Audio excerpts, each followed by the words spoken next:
All right. Starting a new conversation. Going to be talking about, wow, what are those beings? Aliens? Demons? Fallen angels? What are they? Well, let's talk about that and find out together. Yes, Machiwa. And this will be, you would say, open, kind, friendly discussion, respecting all beliefs. And our job, representing Voyagers and the Emerald Order teachings, is to talk about, from this topic from the innerchristos point of view, from the Emerald Order's point of view, not your brother Anuhazi's personal ideas and things that I thought of. This is not something being made up. This is a huge body of knowledge. We talk about spiritual awakening here, and ascension, and aliens, and demons, and fallen angels too, because we're in a spiritual, you would say, war, and it's ongoing. It didn't just happen a long time ago and it stopped. It's 2024, going strong, and so we're going to talk about how is it possible even that aliens, first of all, that they're real, okay, and how could they be here on Earth, or how are they here in Earth? How are they affecting us? And so we'll be talking about some of those things tonight. And you could consider it kind of like a paranormal type of topic, but that's how we roll here at Christos Avatar. And we come here live every Tuesday and Saturdays at 6 p.m. Pacific Standard Time. So I welcome you, all you brothers and sisters, or just new people even, finding out what they resonate with. So much respect to you and your beliefs, and we'll be, I just ask that you guys are, you would say, respectful to all other people's beliefs. We'll have a few moderators in tonight's audience, so to make sure that they're just watching our back from any trolls, anyone who wants to create problems. Usually it's not an issue. We have a lot of wonderful, positive, beautiful people. Speaking of which, let me say hello. Machiwa. I miss you guys. Yes! Machiwa. UTD in the house. Wonderful to see you, Holy One. Melvin Sanford, greetings there to everybody. Celine, Machiwa sister, thank you for being here. Thank you for being with us and holding this space with us. James in the house. What's up, homeboy? Connor Sites, Bowen, Machiwa. We got Free White Dove, Machiwa Holy Ones. Yeah, Machiwa. So we got Sarah Holder. Much love to you, sister. Look at that. Oh, good. And I changed my lighting a little bit. So there was some weird effect going on, I noticed in my videos. I was moving lights. I was moving my chair. Notice it, if I go this way, wait, I gotta refresh the screen. It's not as colorful. Then I put up a light on this side. Now it's really made it better. So I will improve it. That's why I'm a little bit late. I was trying to fix this problem, but now it's better. So we'll make it even better. Thank you for that, Connor. Love to you all, says Shadow Dwellers. TY, Ty in the house. Greetings, Holy One. Cosmic Vibes. All right. You can usually tell by most people's usernames that they're on some type of spiritual journey, right? I mean, come on. Who calls themselves Cosmic Vibes unless they're getting some, right? Machiwa. Nikki Colombo Show from Australia in the house. She's got to be up at some interesting hours over there. Good to have you in the down under. Selena Z in the house. Yeah. Benevolence does not lie. So I believe demons are here. Thank you for being here, Selena. Ray Brosks. Well, we got Kevin. And there's a name I can't, it's in a different language. Kai Sofigio. Welcome, Holy One. we got people from all over, interested in this type of information. Ray Brosk, what can you tell me about reptile aliens? Good question, and that's tonight's topic. We'll be going into that in deep. Yes, Machiwa. Thank you for being here, Ray. Mr. Madizam, greetings, Holy One. We got Danny. Hello to you, Holy One. One Truth Music Gaming, Omni Love, Familia, you said it. Starseeds, Indigo's coming in. HB, more souls coming in. Beautiful, hello, beautiful soul. Stardust, Christos, Goddess, Machiwa, Zoto. All right, we got a lot of regulars and some newcomers. Star Drifter 12, hello, Holy One. Sometimes I don't know your gender based on the icon.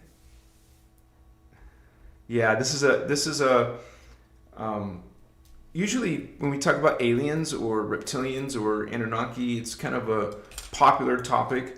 And so this is something that's a big deal in ancient history and modern times. So aliens, they're real.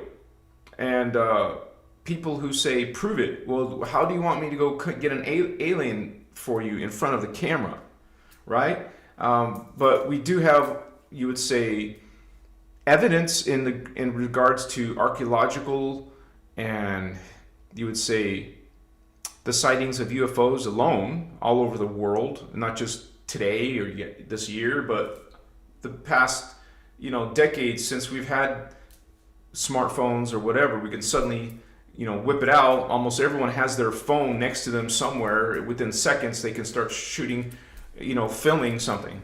And so I didn't have my phone with me, but I personally saw a UFO because it happened so fast.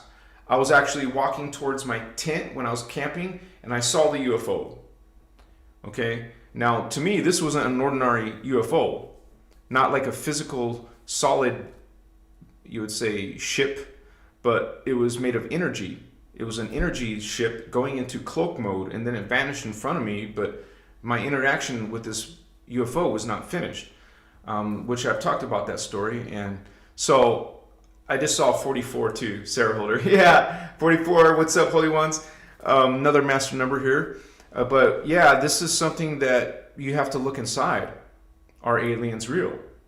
Okay, now a lot of people sense that they could, not sure, but they believe they could be real based on a lot of even mainstream, well, I don't know if it's always mainstream, like for example, when the UFO crashed, okay, when we got conspiracy theories of crashed UFOs, but then there's suspicious cover-ups of it, okay? And so it's actually the suspicious activities around the UFO involving government officials where it seems like there's some type of why are they covering up? Why are they trying to not say it's real or real? But then maybe that will change. Maybe the government will come out and say and disclose that yes, UFOs and aliens are real, and we're actually working with them since the 1930s and 1940s. And so there's even unclassified documents. That means they were once classified by the government, CIA, FBI. Now they made them declassified. That there is UFOs. There always has been, and so there's even evidence of them being in our ancient past. So when we talk about the Sumerians, talking about all these different gods, well, what are they? They're aliens. Advanced species from other worlds coming to this world, being seen by primitive people, not so primitive, but still developing civilization, developing their technologies way back in those days, saw these advanced beings and their knowledge and their works, whatever they were doing, like the parting of the Red Sea, according to Emerald Order and Ashyanuddin, our teacher, that was done by the Galactic Federation, which is already not good guys. They're actually also, the Galactic Federation had something to do with King Solomon's temple and the gold box, Ark of the Covenant, was taken, stolen by the Galactic Federation, taken back by the Guardian Alliance, taken back by the, stolen again by the Galactic Federation, taken back by the Guardian Alliance. It went back and forth a few times. It's almost like comical, you know, like silly, ridiculous kind of stuff. Back, forth, back, forth. Okay, they got it, we got it. They got it, we got it. So that is actually in Voyager's books. Okay, this information is coming from these books. I put it there physically, but they're online too. You would say PDF format. And I'll have Celine or Indigo Wizard give you that link, and so we can offer that to anyone who's interested, and check the information for yourself. Check if it resonates with you. And so this is, let me check real quick. Can shooting stars be UFOs? Well, what is a star? Okay? Because it's not really a shooting star. A star is a sun. Like our sun isn't going to fall. It's bigger than our planet. Stars are suns, and they're much bigger than planets. So let's just be more accurate. A shooting star is a shooting meteorite. Why don't they call them shooting meteorites? I don't know. It's more romanticized to say a shooting star. Can shooting UFOs or shooting? Yes, those meteors could be. You see it fall. Well, they could have been. I'm not saying all of them are. Of course, there's legitimate falling. Of course, flat earthers don't see that. Thinks that exists. Where do they think the shooting meteors are coming from? And plus, the properties of the meteorites that fell from space are properties that are not coming from planet Earth. Hello, flat Earth theory. Anyways, that's another topic. And so, yeah, this is, you've seen some UFO videos where the UFO took off instantly. You could see it go, okay? And not just one video, I mean several videos. Okay, so they're not limited to our speeds of our ships and airplanes. Okay, so we talk about Mach speed, well, they talk about light speed, you know, so we're talking about, they could even be doing that, making it look like a shooting meteor. But the honest truth is, a lot of these aliens have cloaking technologies. So we also have a whole topic, not tonight's topic, but there's a whole other topic of the secret, it's a secret space program. Oh, you got Trump coming out with the space thing, but no, this is the secret space program.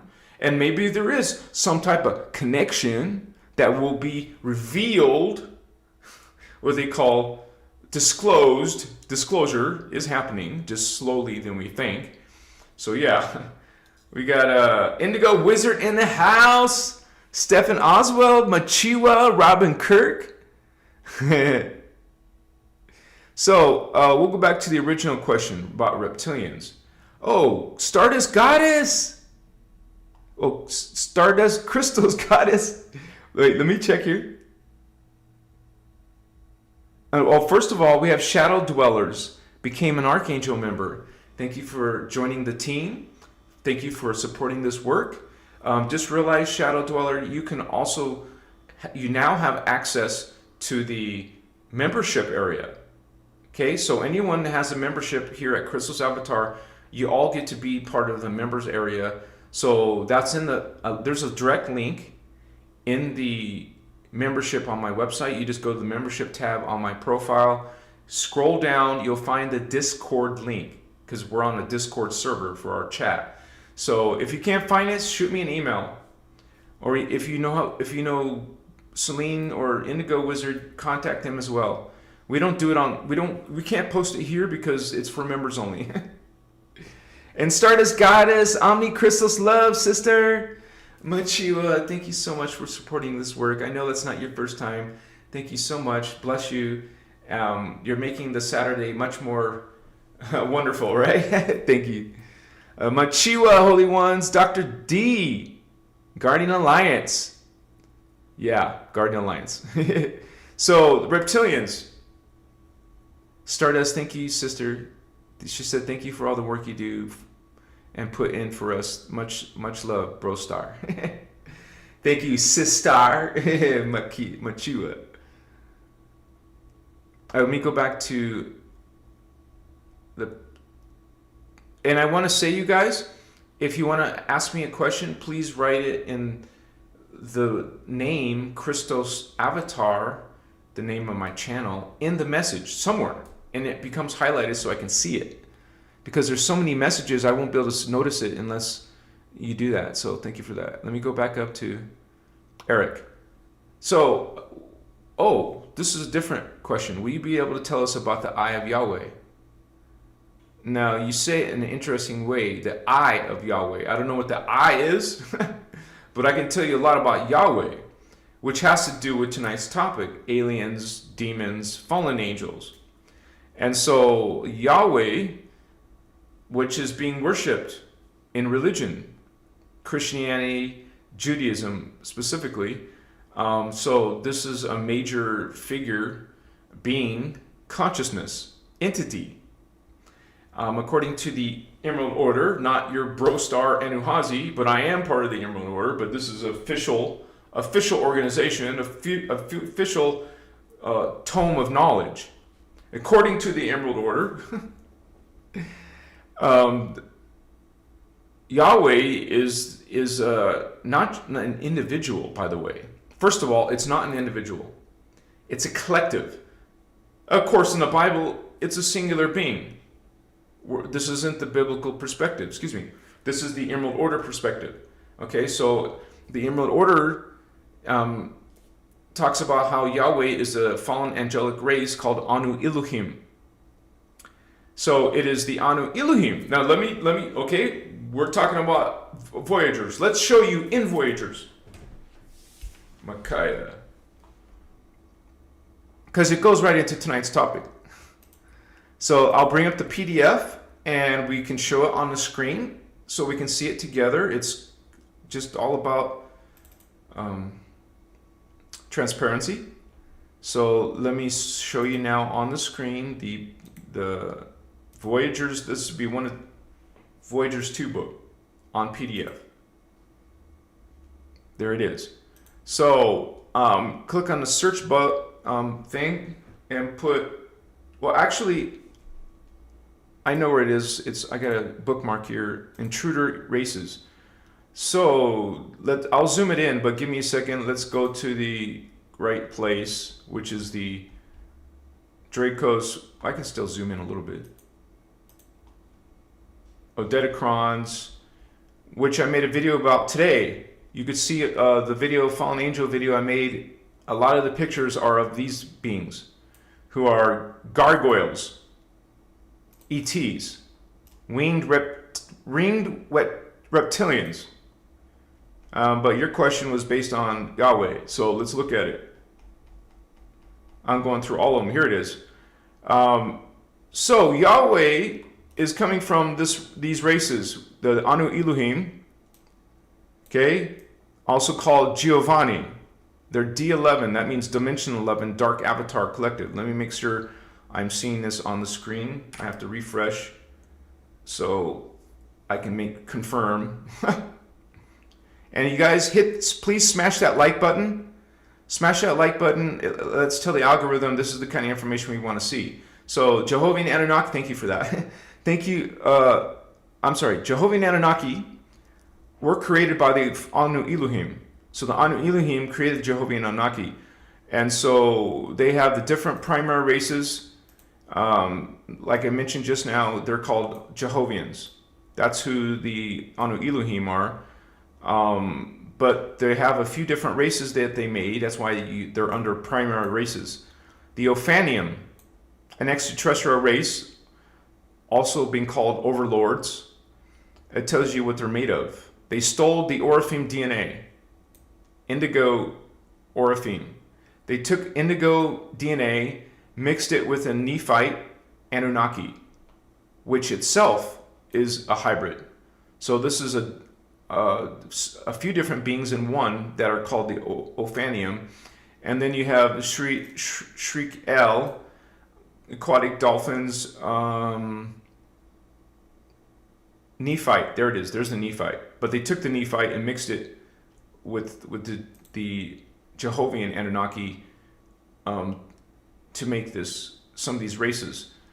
And we have the Morantians, but anyways, let's go down to this associations. The associations of these Anu Elohim, Anunnaki, fallen angels, demons, whatever you want to call them. Aliens, different types of entities in multidimensional reality fields. So they created the Yahweh. Okay, they created it, the Jehovah God. This was not in the original Christian teachings as written by Jesus himself. The real Jesus, not the fake Jesus in the Bible. The real Jesus told us that we're all children of God, didn't talk about this Jehovian entity being. This is a fallen angel race. Remember, it's not a person, individual, it's a collective. Okay? A collective of this Jehovian Anu Elohim race. They're a collective who they created the personification of Jehovah. That's another way of spelling Yahweh, depending if you're looking at King James version of the Bible or some other Bible version. It's either called Yahweh, and by the way, don't mention it really in the New Testament, but it is mentioned in the Old Testament, the name of the God of the Bible. It's called Jehovah. Okay? But according to the Emerald Order teachings, this is actually alien race collective, and they created the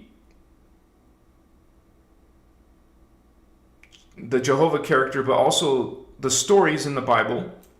They created a false 12 tribe story of the Hebrews. Now instead of the starseed 12 tribes or the angelic human 12 tribes, it's been changed to what? The 12 tribes of Israel. El means Elohim, which is the fallen Anu Elohim, the 12th dimensional dark avatar collective. The name, let me zoom in. The main name mentioned in your Bible, is it not? As God. A fallen angel called Anu Elohim, or just Elohim, is actually who people are worshiping. And they also, besides changing stuff like the 12 tribes, they also changed some of the Christian texts, some of the Hebrew texts, because, it is Christianity and Judaism. Isn't it interesting? Let me take it off for a second. Isn't it interesting that Christians are following the Jewish God? You don't think about that, because you go to church and you're learning about God, but Yahweh, you don't even know Yahweh. You're not even saying Yahweh. You're calling it Father God. Isn't it interesting that you're following a Jewish God? Oh, there's Jewish gods. There's Jewish God, but there's Japanese God. There's Viking gods. There's Egyptian gods. There's Hindu gods, but you're worshiping the Jewish God. Just saying where it came from. So let me put that. Their idea of God or whatever. So I guess I got to zoom out a little bit for this to fit. They promote Jehovah, Yahweh. They promote Metatron. Okay? And so many people in the New Age are worshiping Metatron and thinking it's good. Look, these beings also created Enoch and Archangel Michael, and they influenced Tibetan creeds. Okay? Now, since it's mostly a Jewish religion, Judaism, it's called Judaism for a reason, Kabbalah was distorted. The Hebrew text talking about Kabbalah was actually distorted. Now you don't get a 12 tree, okay, what the Guardians talk about. Now it's a 10 tree, man. 10 spheres, not 12 spheres. 12 is the divine number. 10 is not. What is 10? It's not even divisible by 3. So 3 is an important trinity, it's an important number. Removed. They also, even maybe the modern day Hebrews, Jews, don't know this. But they removed 6 letters from the Hebrew alphabet. These Anu Elohim races, Jehovian Anunnaki races. And they also messed with the traditional Hasidic Hebrew texts. They're the renegades that you're talking about in the Galactic Federation. And something not everyone talks about, the Ashtar Command, but almost everyone knows about this.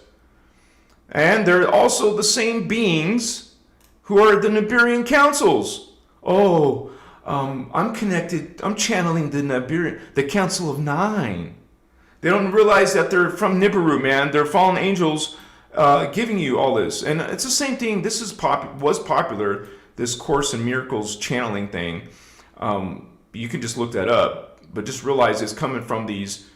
I know this is a long explanation to your question, brother, but this is what we're doing tonight. We're breaking into it deep. What these demons are, okay? What these fallen angels are. Multidimensional beings coming out of the phantom matrix.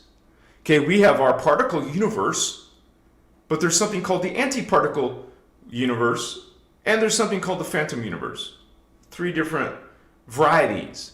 So these fallen angels, like the ones promoting Yahweh and Jehovah God and distorting Christian religion, Hebrew religion, distorting the Galactic Federation and beings like Archangel Michael. So this is something that a lot of people have never heard of this before, right? You're following these teachings, not Anuhazi's teachings, the Emerald Order teachings. Look at this, man. Okay? What I just read to you is in here. Online, you will find diagrams, pictures, techniques, a whole bunch of information about all of these fallen angelic races, man. You don't have to buy the physical book. You can get the PDF. So let me start my incense, by the way. But I didn't grab my incense bowl. You guys, it's right there. Let me grab it. Takes a couple seconds. Machiwa. Makaya.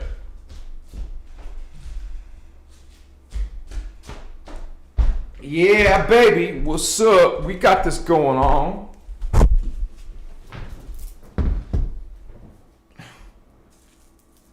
So, you guys, I just want to say, I always like to leave a disclaimer. You don't have to believe anything I'm saying. You don't have to believe anything that the Emerald Order teachings talk about.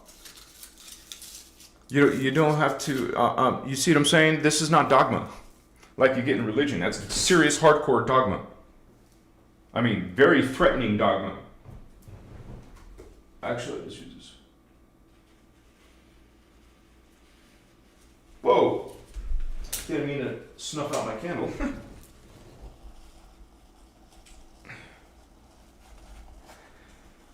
So this is maybe startling to some people, but hey, a lot of us in these teachings, we all went through this. We all went through this shock, and then we realized after looking at our own life, we see it's true. You resonate with it or not? I resonate with it. 375,000 of my subscribers resonate with it. So this is a spiritual awakening happening. Not everyone is, right? But there's a lot of us who are going through and looking within ourselves, finding our, God spark, finding our inner Christ, our inner Christos. And then there's others who are not doing that, who are too busy just judging people like these fallen angels do. Like these demons, dark spirits, succubi, that's the female version. Succubus, incubus, male version. And so we transmute that. We transmute, we cleanse, we purify, we're light. There's a spiritual war. In religion, they describe angels and demons, okay? And they call them angels and demons. For them, they're angels and demons. According to spiritual teachings, these are beings in other reality fields. And so these other reality fields will literally, you would say, have different matter form. So a demon, a fallen angel, extraterrestrial, who's malevolent, dark, are coming from different matter forms. We're carbon matter, they're not. Okay? You might see them in visions or on meditation in medicine, and they may look physical or not. They could be spiritual looking, ghost-like looking, like see-through, not as physical as you are, but that's truly what they are. They're not as physical as us, literally. No, their bodies are not physical like us. So it's kind of like not a distortion, but it's kind of confusing when you call something a spirit. That doesn't really tell you what it is, right? You're calling it a spirit. What is it though? It's an multidimensional extraterrestrial. Multi-dimensional. Reality is dimensionalized. Different scalar frequency waveforms. Okay? Each dimension is a different frequency. This is why, and it's at a different particle spin. If all the particles, tiny little particle is spinning, it's spinning at a certain speed, slowly or faster. That's why you can't see these other reality fields. Their particle spin is at different speeds and at different rotations, like 90 degrees. Okay, it'll shift to another angle or another direction, another angle, another direction, another speed, different speeds. This is why we can have Earth, parallel Earth, adjacent Earths, phantom Earth, because they're at different particle speeds and different angle of right. They call it ARPS, angular rotation of particle spin. And so you learn the science behind these teachings. Okay, in the Emerald Order, they're going to be teaching you a system called Kathara Biospiritual Healing. Oh my gosh, did I turn it off? Okay, yeah, I did. It's just the camera's not caught up, the stream, or the screen.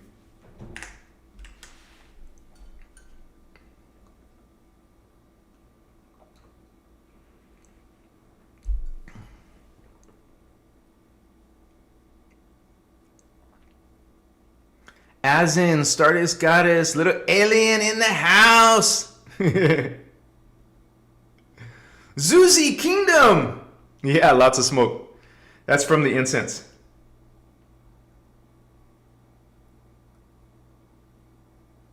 Celestial Presentia. I would disagree, sister. Spirits are beings from other realities. A succubus is an extraterrestrial from another reality, another frequency vibration. And so what people are calling spirits, it's the same with the biblical perspective. They're calling these beings, they make, where do you think the word demon came from? Or the word fallen angel, okay? Or they, I mean to say Lucifer or Satan, okay? Those are lingo, that's lingo from religion. They call things demons and spirits because they have no concept of it. They have no concept of other dimensions of reality. Let me show you this reality system. I'll open Photoshop because we live in a holographic universe. It's actually a multiverse. And we are here in 3D. And these beings, aliens, are 4D, 5D, 6D, or higher. But people will call them spirits. Look at that spirit. It's not a spirit. Now, there is something called disembodied consciousness. Now, maybe that's what you're referring to. Disembodied consciousness happened to, like, for example, in the cataclysm. Those are beings stuck in the hollow fields. We're not talking about disembodied consciousness, no. A succubus is not a disembodied consciousness. It's an alien extraterrestrial of some sorts. It is a being at a different matter form. Let me pull this up. Photoshop. There we go. So, if we're in 3D, you notice it's made of dimensions 1, 2, and 3. Everything in this holographic universe 1, density universe 1, everything here appears to us physical. Now, humans aren't actually here. Humans are actually in the 4th dimension. Okay? Our consciousness, or all consciousness, is always 1 dimension higher than your body. The human collective is in dimension 4, and we're projected into dimension 3 bodies. If you're an animal like a cat, well, you have a soul consciousness. You have a consciousness essence from the 3D going into the 2D. And same with this. If you're a being down here, that means you're physical here. That means your consciousness is here. So if you ascend from here to here, then your consciousness goes up 1 at the same time as your body goes up, but you'll be still 1 dimension apart. So all the beings from, let's say, outside of our universe, like these beings are outside of our universe. They will appear to you in your dream state. They'll appear to you in medicine, plant medicine, or or whatever. Maybe you're between sleeping and waking. They will appear as a spirit man. Okay? They will appear as spirits to you, but they're not spirits. Your guardian, spirit guard, well, people call them spirit guides. That's a new age term, by the way. It is beings from other realities. They look like spirits. You call them spirit guides. They're alien guides. They're ET guides. And the beings at these realities are called angels. Okay? So angels are not physical, but people will call them spirits. They're not spirits. They're ETs from other worlds. They're ETs from Pleiades. They're ETs from Sirius, from Andromeda. There's Arcturans. All these beings will appear to you while you're in 3D. They will look like what religion calls spirits, what people are calling spirits. Okay?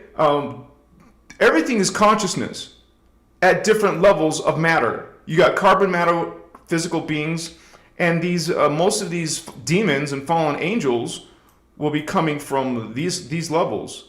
And it's also the beings from these levels who are saying they created you and that they're your God, or there's some self-proclaimed archangel. Well, here's the phantom version.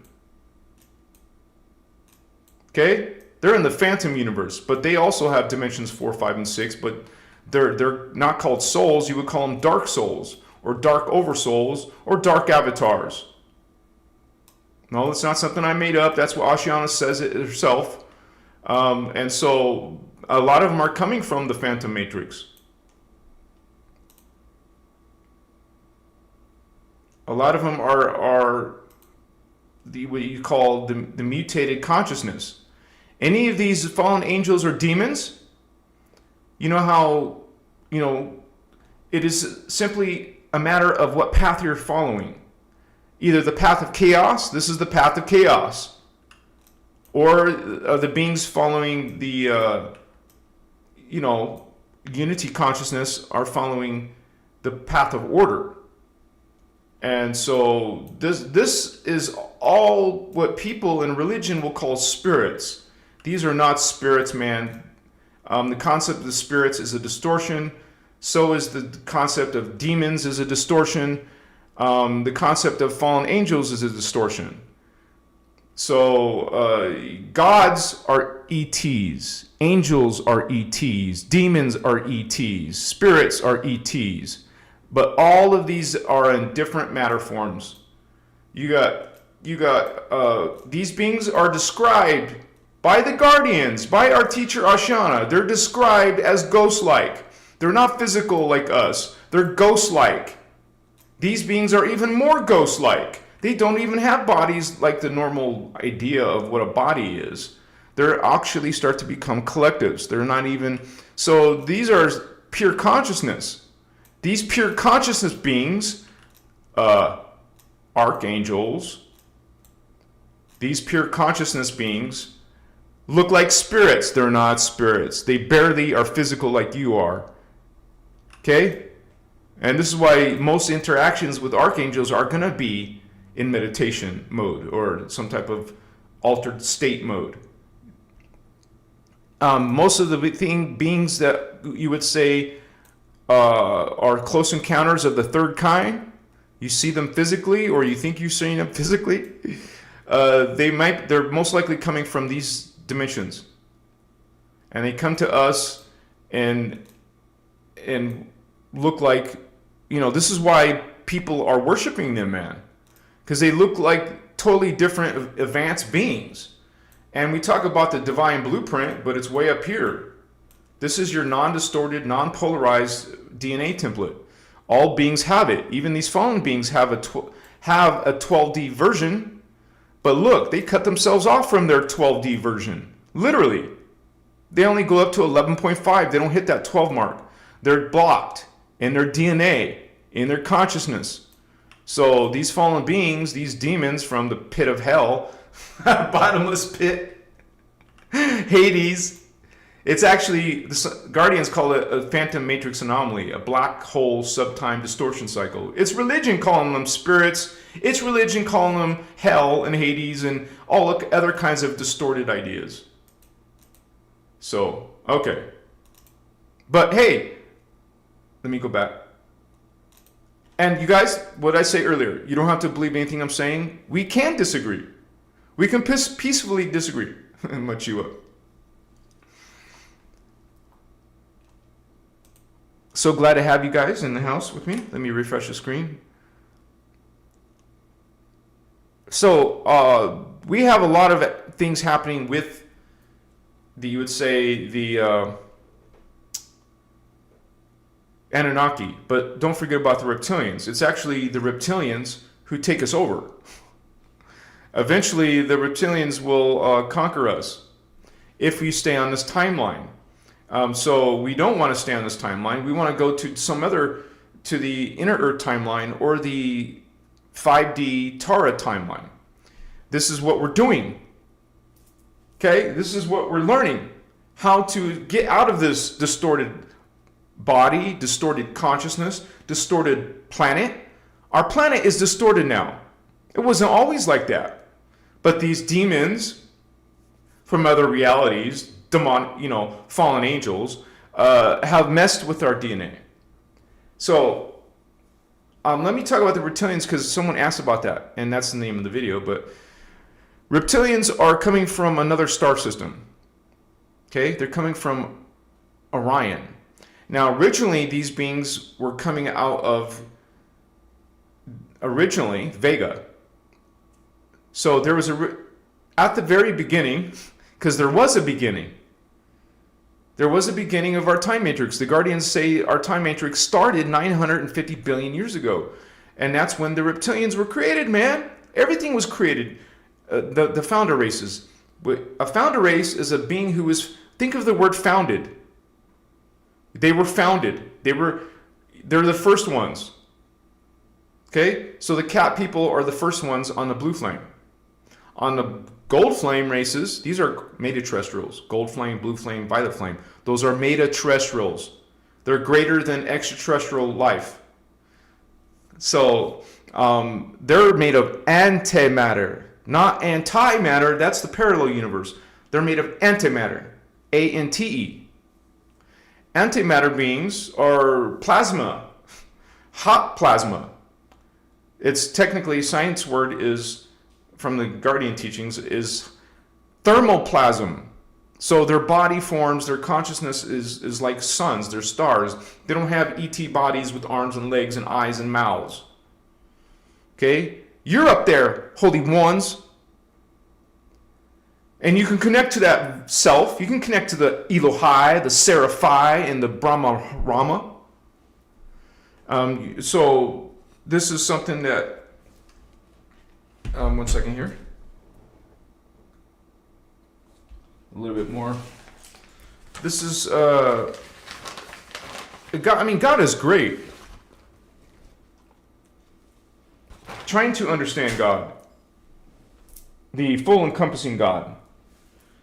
God is, there's so many life, so much variation, so much, millions, billions, quadrillions, eons of life forms.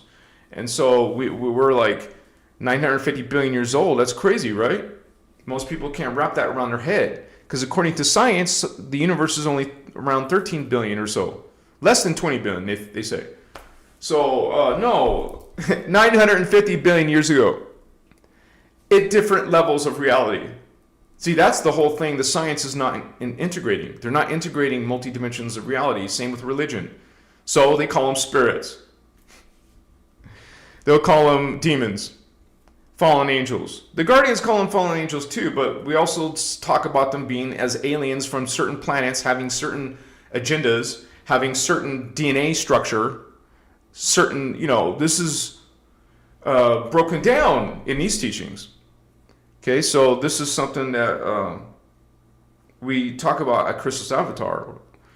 It's a big part of our spiritual awakening. We just want to party and be in unity consciousness and Christ consciousness, but we have to address the dark beings.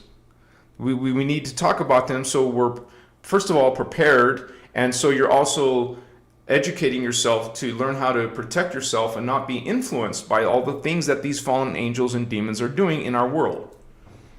So, out of the gold flame, coming out of planet Vega, but most of them moved to the Orion star system.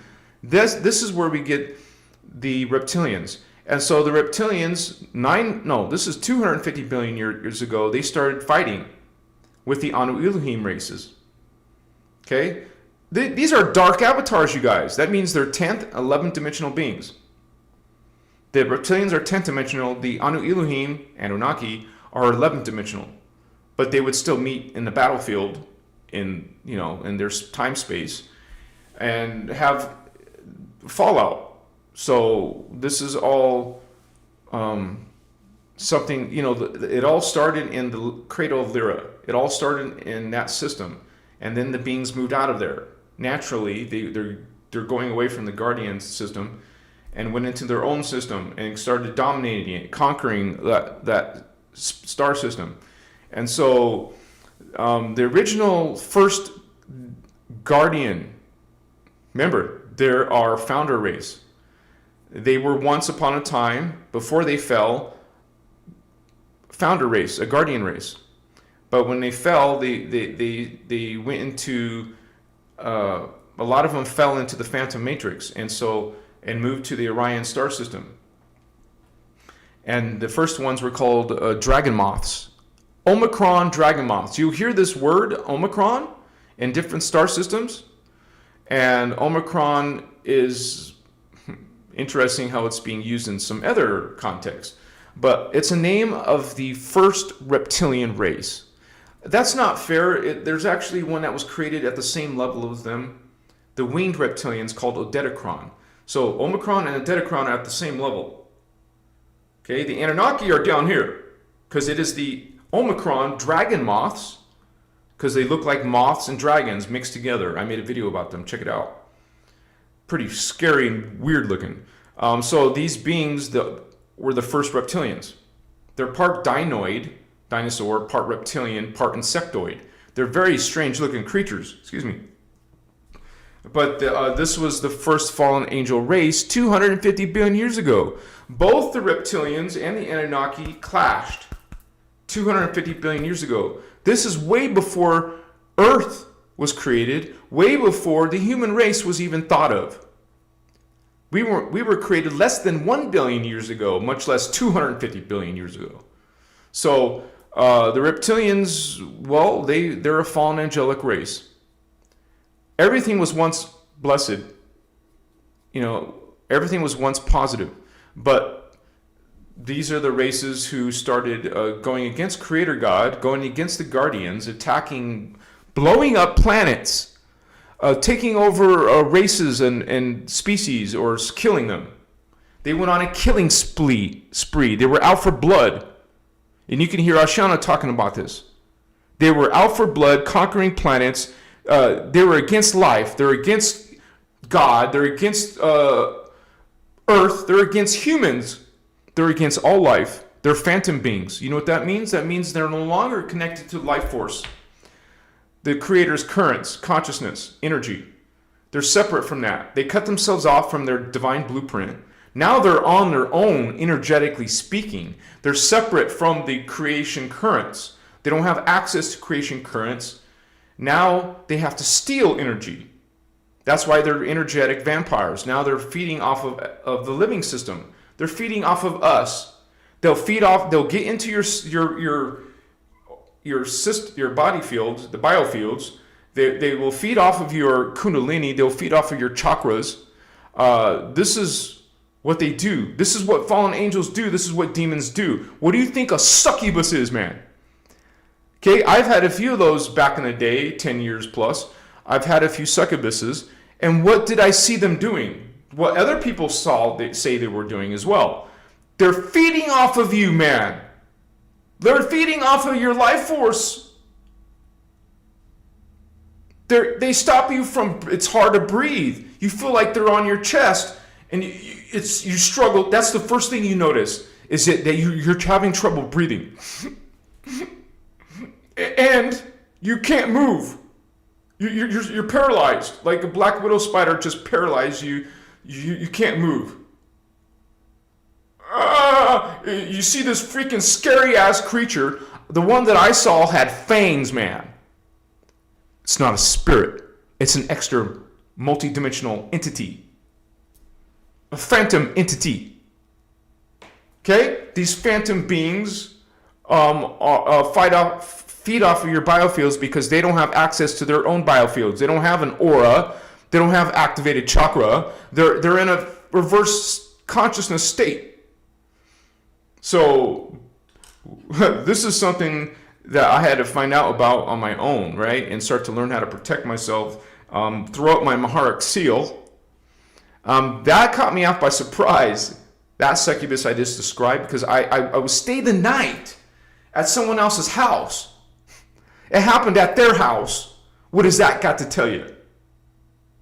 A Christian home. Once again, what does that tell you? If there's Christians living in that house, why isn't it gone? This thing was freaking powerful, man. It took me a lot of effort to get off the bed. It was holding me down on the bed. And it was so strong that I thought my dream ended. I wasn't out of the dream.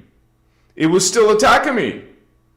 And I didn't leave my bed, but I thought I left the bed. No, I thought I left the room and was trying to get help, with my family. They were in the other bedroom. I was trying to get their attention. I never made it to the door.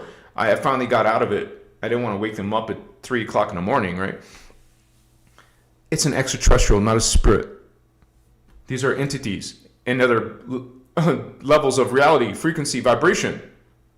And so this is a spiritual war, and these beings have agendas against us. They have agendas against our planet.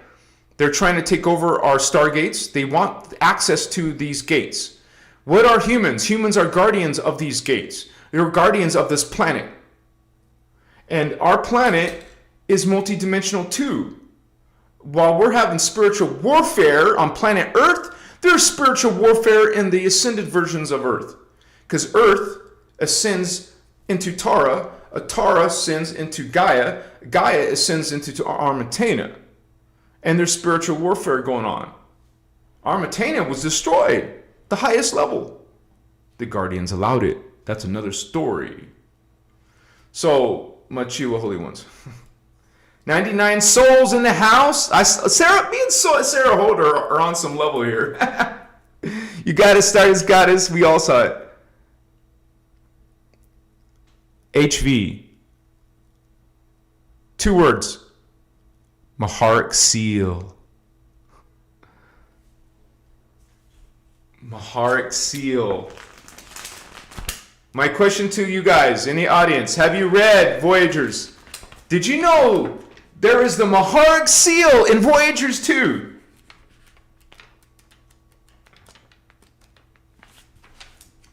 I'm trying to find the picture. Well, I mean, look at this stuff. Look at that. 15 dimensions, baby. 15 chakras.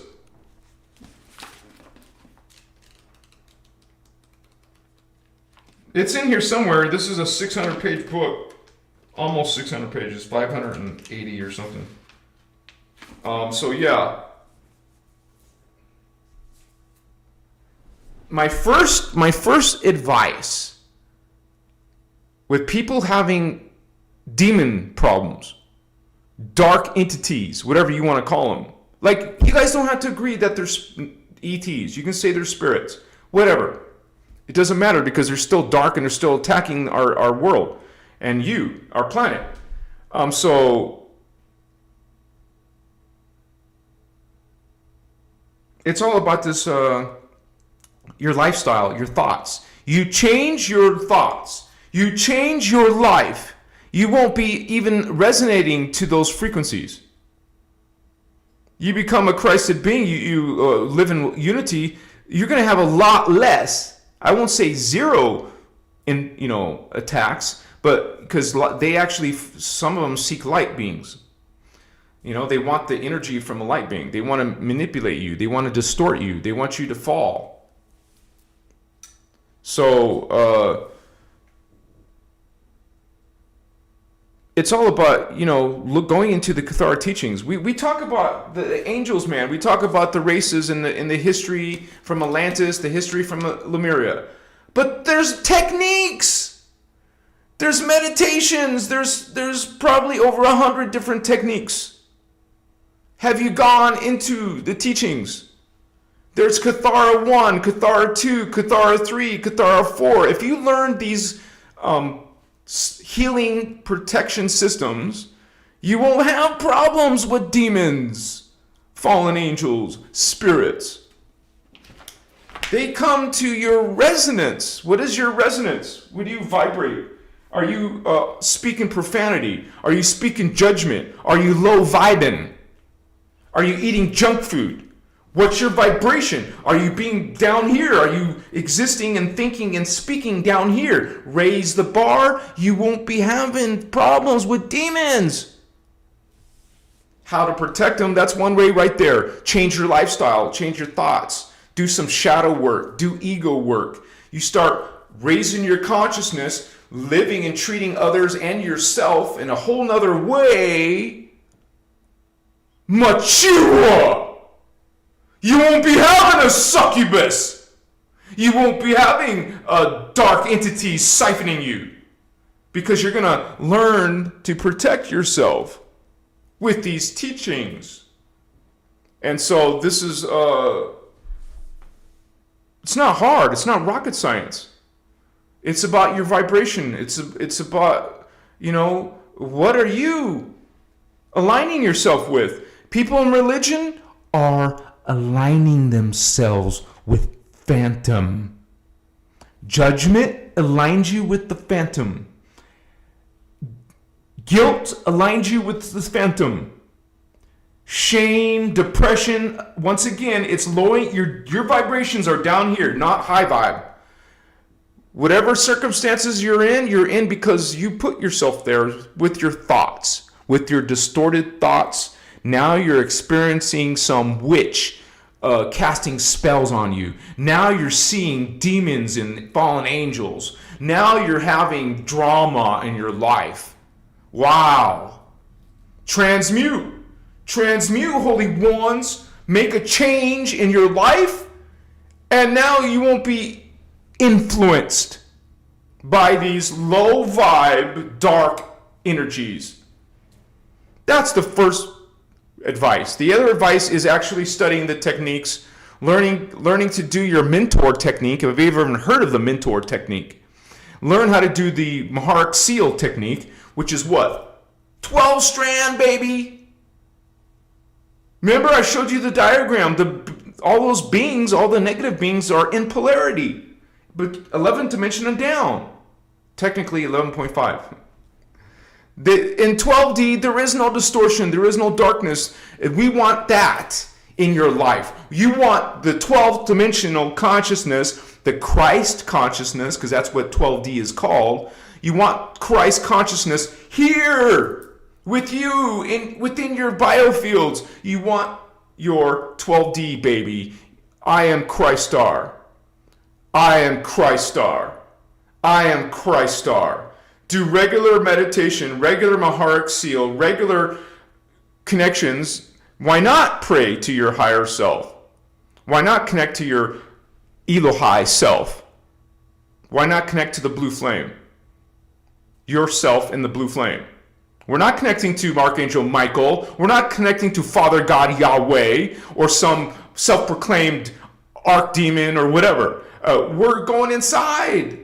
This is all about inner Christ, inner God. You go inside for that. Download Cathara and learn the Maharic seal, or look at the back of Voyagers 2 and do the Maharic seal. Look on YouTube. Lisa Renee made a good video. It's not the same as Ashiana's, but she got it from Ashiana. And I have to say, most people teaching from her work, from the Emerald Order work, and not mentioning Ashiana, you ain't getting nowhere, Holy One.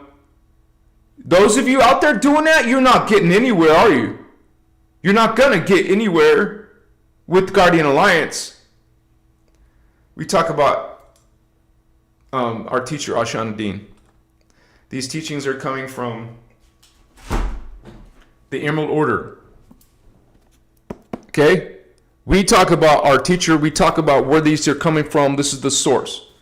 And you find out that you're part of this. Wow, what a concept. You're from the Emerald Order. You're from the Guardian Alliance. You're an indigo child. You're a starseed. You find out this is your information. It's not about one person. It's not even about Ashiana.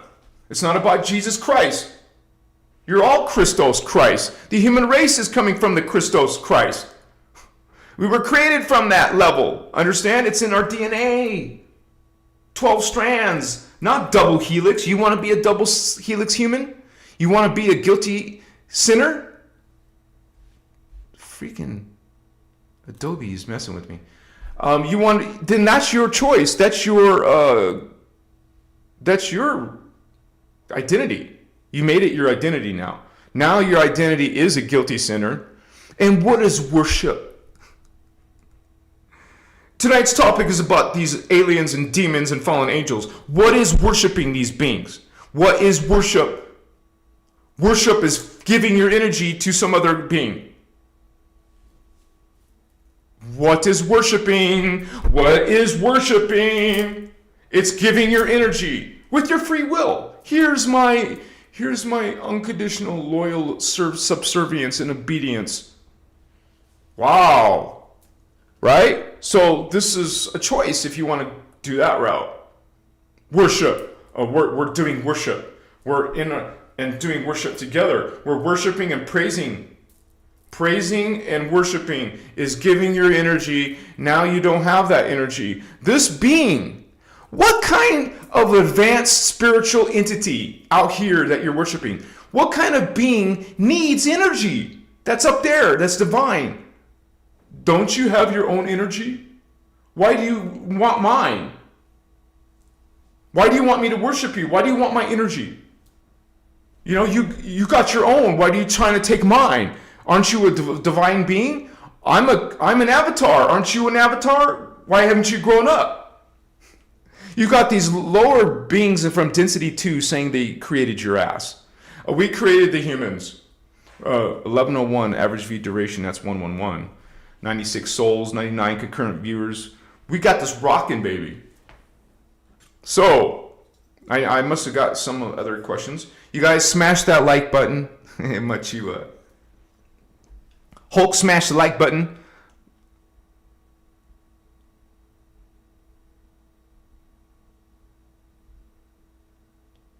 Oh, Robin Kirk. The short clips are so epic. Thank you very much, Robin. I appreciate that. It's so awesome to have you guys' feedback. You'll get haters. I get haters every now and then. That's expected. It doesn't change the smile. It doesn't ruin my day. You know, you guys, when someone is trying to, even if they're not aware of it, if they're judging you, they're vamping. Okay? Someone is trying to put you down. Okay? Judgment, fear tactics. This is all manipulation of energy. Whether that person knows it or not, they're vampiring energy from you. They're used to treating people this way, siphoning people, you know, their energy. This is what demons and fallen angels do. They take your energy. Okay, worshiping is taking your energy. No, keep your energy, develop your energy, and put boundaries on your energy. Don't allow a spouse, a girlfriend, a godlet, or an archangel. You're sending your all your energy to some other being. You're being disempowered. That being is feeding off of you. And if there's billions of people into Yahweh and Allah and Brahma, well, they're feeding and sending energy to some other entity. Now you understand why the guardians are calling this descending earth. Because the majority are falling, descending. The majority are aggressively attacking. While they're saying they're worshiping the Christ, they're attacking it. They're sacrificing Christ. They're drinking the blood of Christ. They're eating the flesh of Christ. They're destroying Christ. What we call Christos. You don't like the ideas of unity consciousness, Christ consciousness. You want angry, pissed off God that destroys and puts you and tortures you and, you know, creates holy wars and wipes out races of people. You know, God told your Jehovah Father God said, go kill all those races, all the men, the women, the children, the animals too. The little animal, the cows, the dogs, the cats, just wipe them all out. So this is the vibration of believers, of chosen ones, the vibration of most consciousness on earth. It's a dangerous consciousness, it's a low consciousness, and they're attacking what they believe in, or what they want to align themselves with God. They're trying to align themselves with the Christ, the Christos, but they're doing the opposite of that. It's a very interesting situation. So we got the reptilians coming out of the Orion star system, and they are, now it's not just humans that they attack. They've been creating this domination throughout the galaxies, throughout the dimensions, okay, the reptilians. And so they're also attacking us. They're part of our human drama. And according to these teachings, you will find that a million years ago, okay, not me, I'm not making this up. A million years ago, the reptilians came. They messed with our DNA. We started falling now from this. We have been. And this is the first time we've had a stellar activation cycle, also called a Stargate opening cycle, since 200,000 years, man. That was the last time we had one. Now we're having it. There is a Stargate openings. It's going into Stargate closing, but they're still open. There's 6 gates still open. And so there's a whole bunch of awakening happening, or at least changes. People are feeling changes because of these multidimensional currents happening on our planet. So this is also why the demons and fallen angels are here.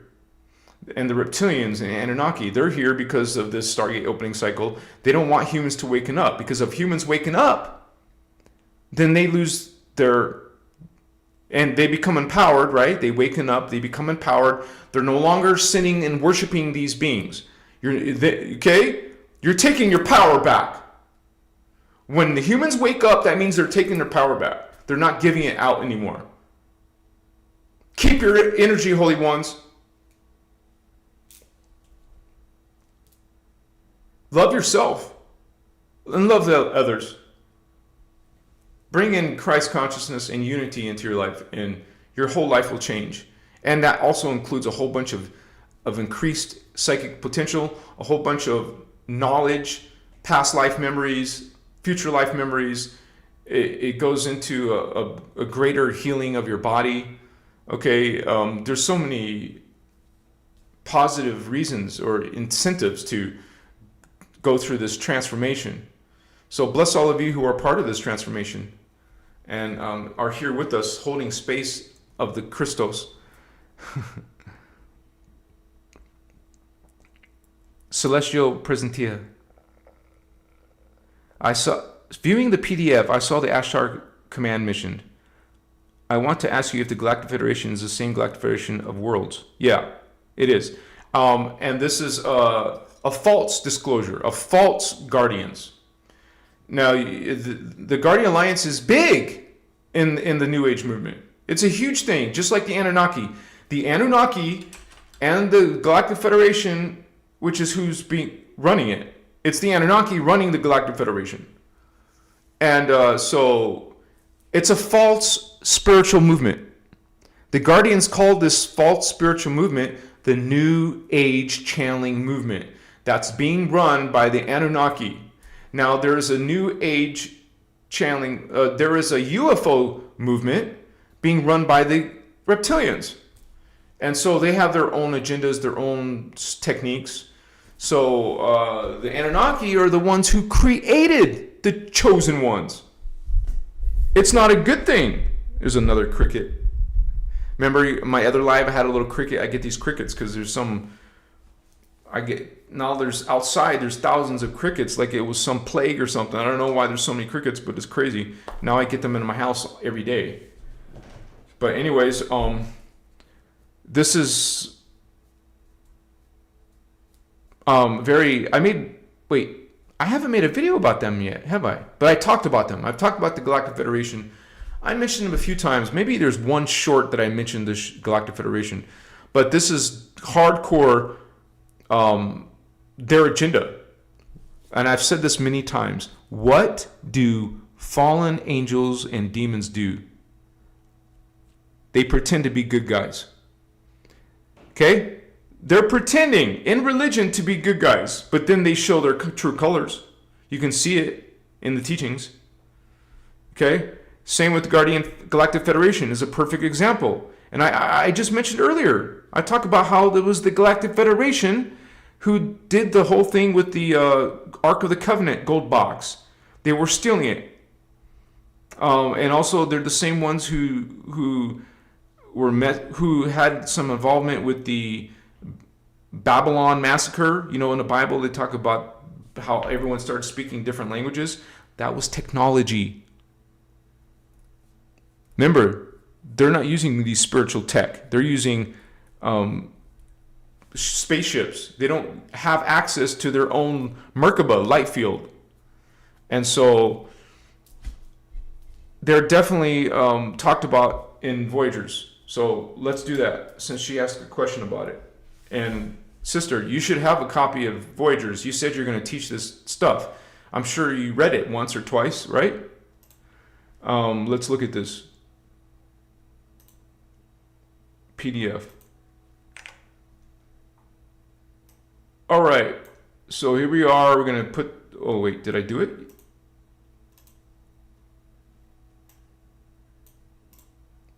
Let me push refresh so I can see it. Okay, so it takes a few seconds. And there we go. Yeah. So we'll look up Galactic Federation. And the first few results are when they were good. Hundreds of thousands of years ago. Galactic Fed! The Galactic Fed, man! Now, I'm not talking about what happened in Atlantis and all that. I'm trying to find it. Actually, if I search for Archangel Michael, I'll find it faster. There. Oh, no. Here we go. All right. So, Jehovian Anunnaki are the ones who run the Galactic Federation and Ashtar Command. And it's the Archangel Michael who's coming from the Necromatons, Nephilim Necromatons. And they list all the other famous people who people think are good. The Enki, they think Enki's good. They think Thoth is good. They think Enoch is good. These are all fallen angels pretending to be good guys. What did I say? The bad guys pretend to be good guys. This is how they fool the human spirit. Because they use some truths, half-truths, like they do in religion. You get half-truths, or even less, I would say. So you can recognize some truth and think it's all truth. So, I don't know if they talk about that here. Let me go a little bit farther. The United Intruder Resistance intends to stage a mass landing. Hello, Project Bluebeam. Hello, Project Bluebeam. The Galactic Federation. You see some Galactic Federation coming down? You see some Pleiadians coming down? It's the fallen angels, man. Here's the reptilians, Dracos. Remember, I told you they were I explained that they're created by the Omicron. The Omicron created the Dracon. Omicron created the Dracon created the Dracos. This is all the same species, but different levels of the species. Omicron, then Dracon, and then Dracos. So let's keep going down to the Galactic Federation. These wonderful brothers of light, huh? The Anunnaki legions. See? The Anunnaki legions of the Galactic Federation and Ashtar Command and the Luciferian, Pleiadian, Nuberians. And don't forget Thoth, Enki, and Enoch, and Archangel Michael. They're all buddies. They're all friends. They're collectives. This is all part of the New Age channeling movement. And you're going to have things that they've done, like pole shift, or they're trying to set up these things. Let me find it here. They inadvertently, the Anunnaki, the external reverse Merkaba. Oh, this has to do with the technology they're using on planet Earth. There's a whole different chapter on it. Wait, it's not showing me the results of Galactic Federation now.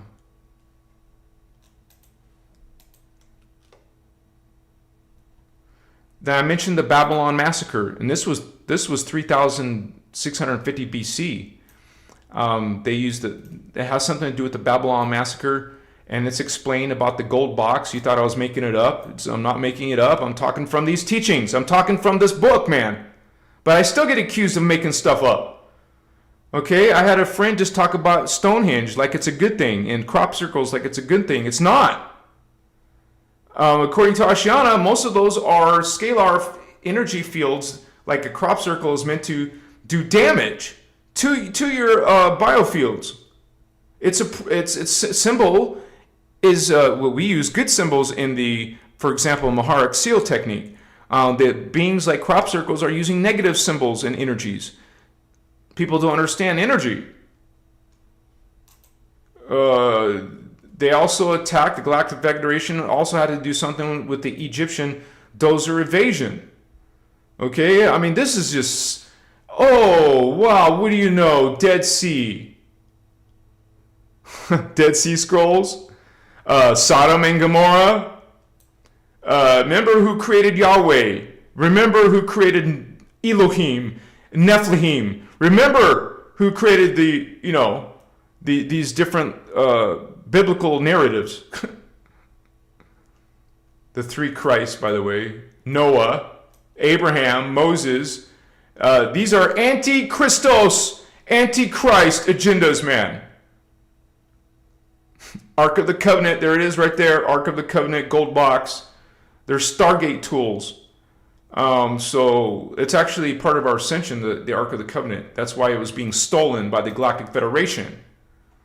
These are Luciferian, vatos. You want to worship them, they're Luciferian. And now you're Luciferian. You're practicing religion, you're practicing Galactic Federation, Archangel Michael. Well, now you're practicing Phantom. You're practicing Luciferian. There's more and more and more, but you can get a copy of the Voyager's book and answer all your questions. Machiwa.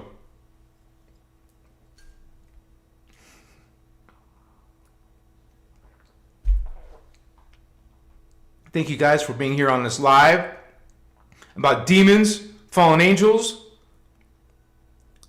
Robin Kirk mentions remote viewing. There we go. You don't need to ask for something or proof of something. Go see it. Go outside your body. Astral travel. What's up? Astral travel means you can go out of your body while your body stays in your room. You go outside into the world and travel somewhere and go check out something. So similar to remote viewing is astral traveling, remote viewing. It's going and checking remotely. HV, Star Sister, thank you so much, Holy One. Thank you for supporting this work. Party, party.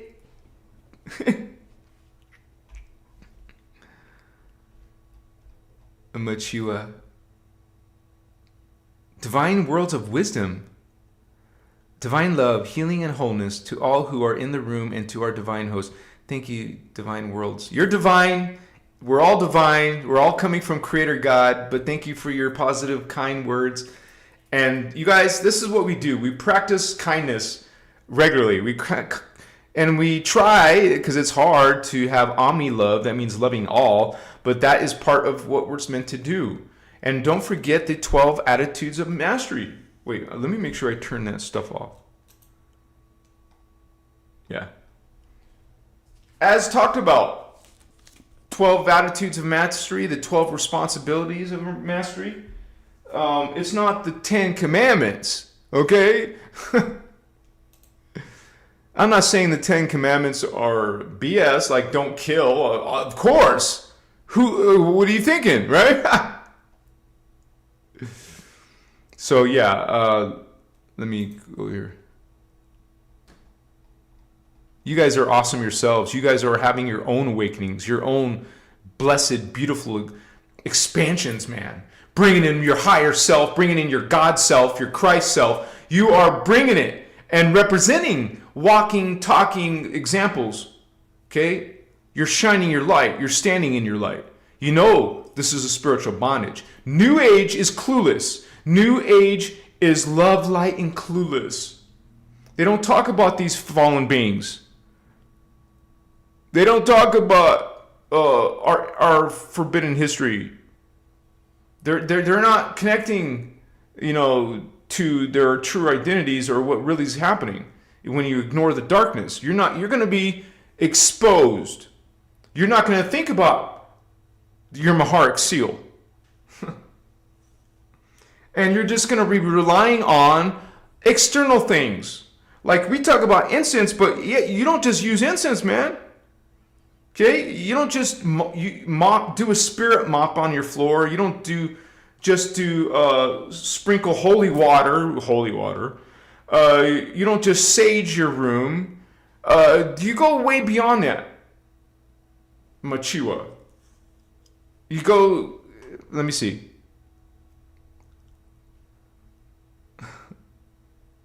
Nikki B, what's up, Star Sister? Celestia viewing the PDF. Oh, okay, I said that one already.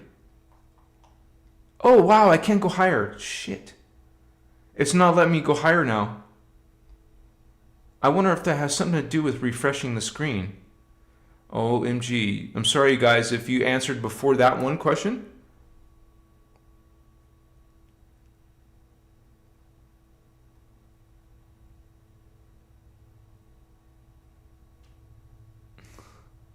All right, so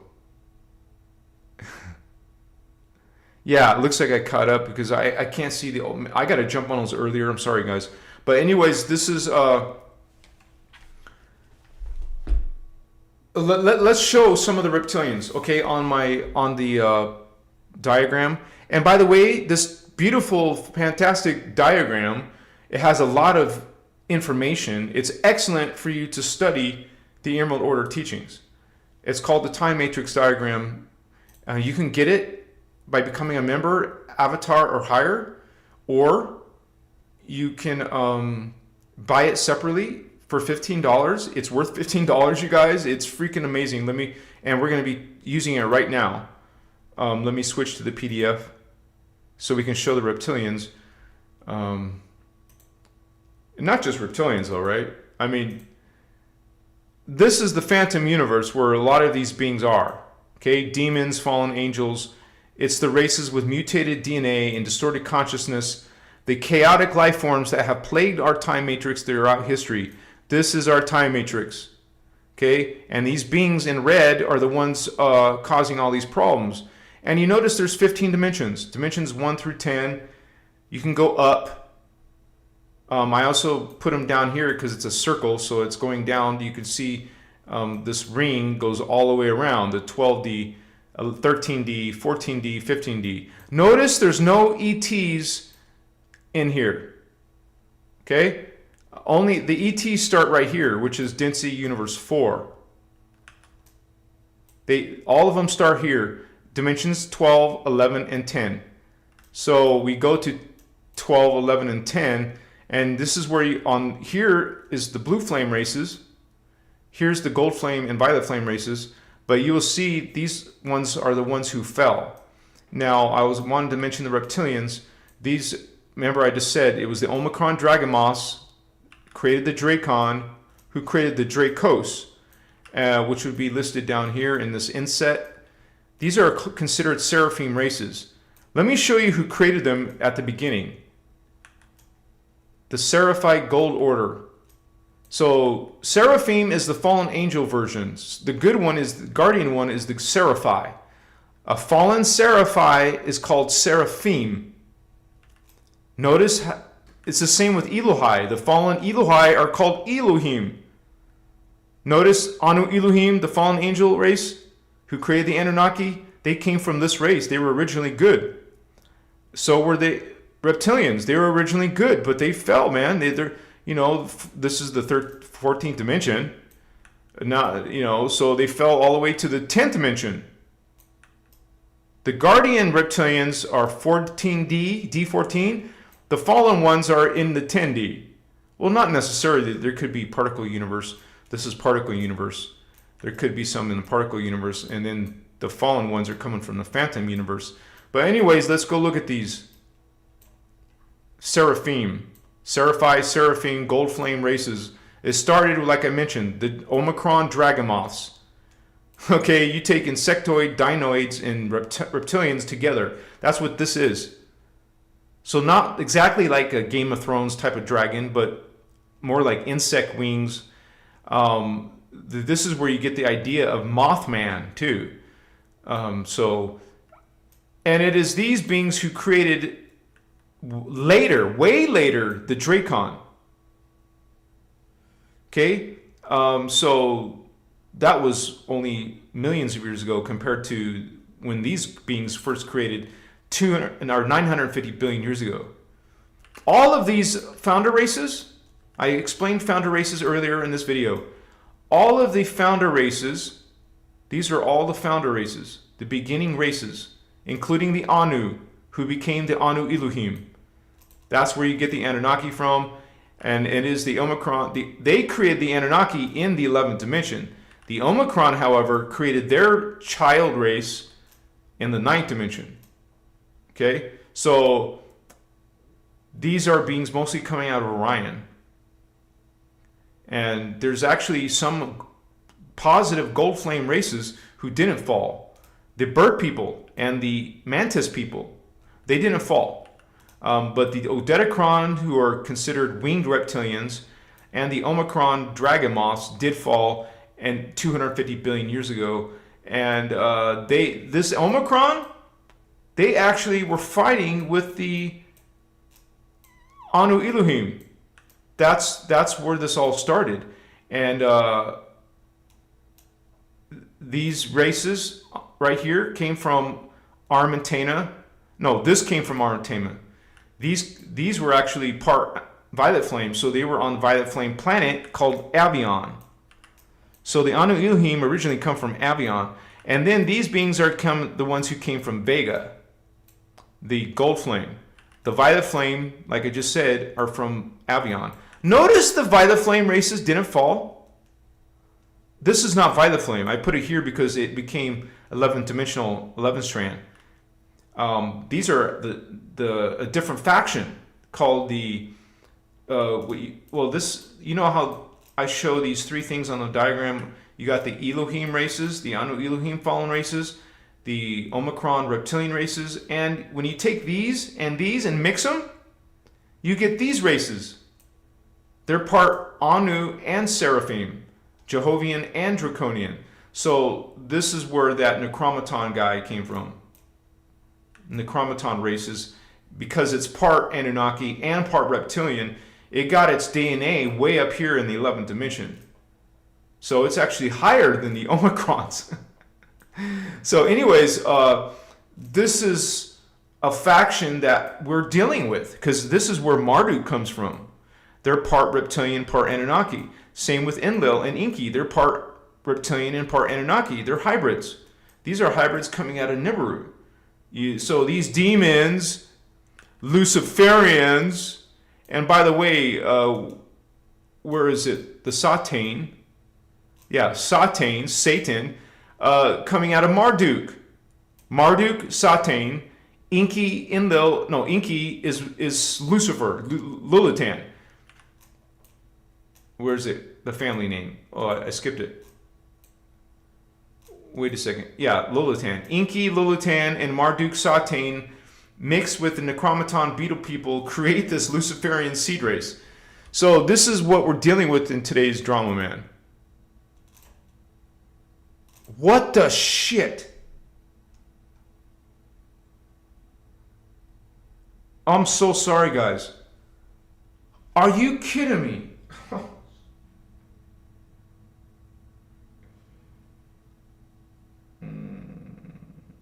You didn't see the diagram that whole time. I need to have a buzzer for Indigo Wizard or Celine to call me and say, hey, fix the screen.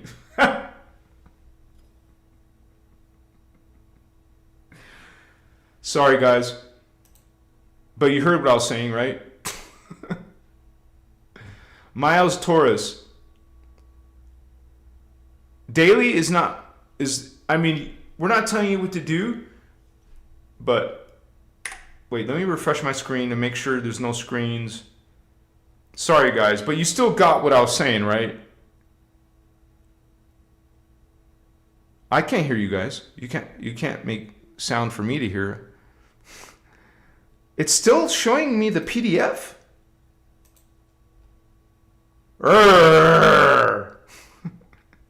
That should be fixed now, right? The information got through, though.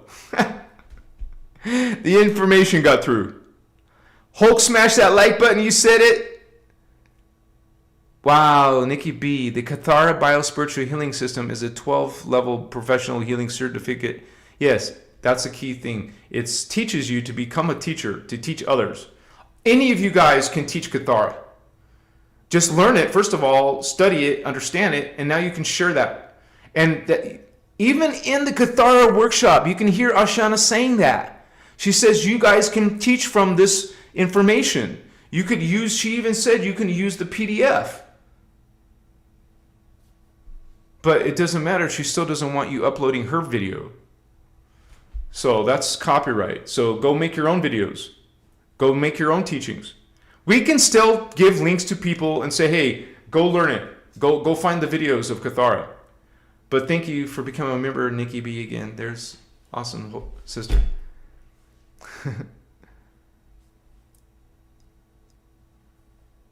Oh, Mr. Mendizum, yeah. Sorry, Mr. Mendizum.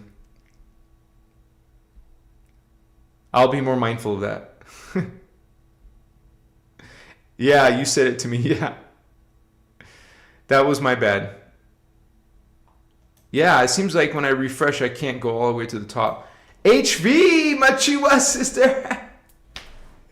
I like the little character that you put. What is that, a pear? Throwing kisses?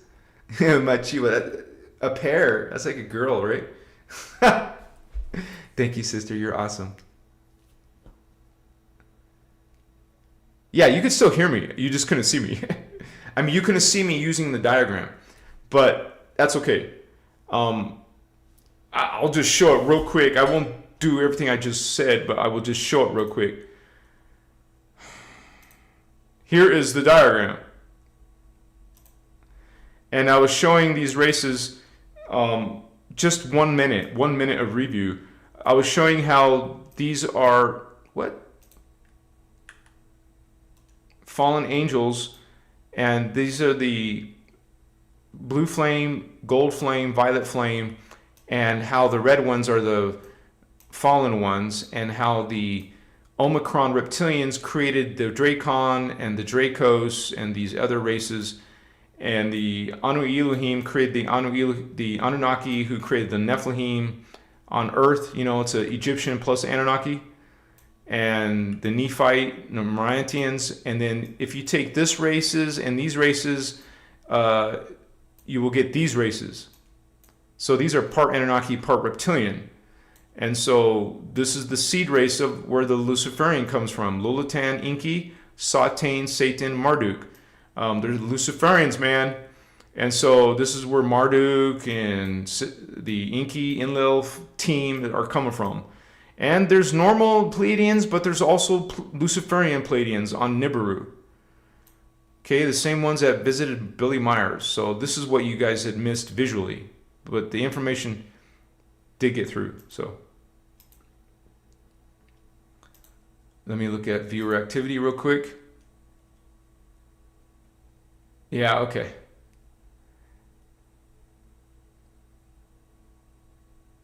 Giannis 111, thank you. I'm so sorry, Holy One. That was like an hour ago. Giannis, thank you, Holy One. Thank you for those 3 9s. I love 9s. 999 start. That's awesome, Giannis. Thank you, brother or sister, brother or sister. And Giannis, you guys, if those of you who don't know, that's a Lyran Anuhazi word, an extraterrestrial word. Giannis means ascended masters in Lyran Anuhazi language. So this person is studying the teachings, knows the teachings. What's up, Giannis 111? Bless you, Holy One. Thank you so much for supporting this work. And Frey, yes, my Chiwa Frey. Hello, Indigo fam, sending good vibes. You guys are a blessed family. We're all getting along and full of this excitement for the expansion of our consciousness. We're a team. We're not being selfish. It's not about me. It's about us. Thank you, Frey. Bless you, sister. And Celine. Wow, Star Sister 1111. That's like a beautiful energy signature. 1111. Thank you so much for supporting this work and for being a moderator. You guys are awesome. Thank you so much for supporting this work. Because you guys, I can't do this without you. You know, it's not, and I'm just living a normal life. I'm not rich if people think that. I'm simple living, you know, in this is called what do you call these things? Manufactured home. It's not even a real house. I guess your house is wherever you are. I'm just trying to put perspective on it. But thank you guys for supporting this work. Thank you, Celine. You're awesome, sister. She has such a cool... Celine is so beautiful. Look at her thumbnail. She's like a model there. Thank you, Star Sister. Yeah, this is... thank you, Robin. I love you too. Serpents and aliens? Yeah. Well, think about it this way, David. The DNA starts at the top. The reptilians were at the top. We got down here geckos, lizards, Gila monsters, all kinds of reptiles. They're coming from that DNA.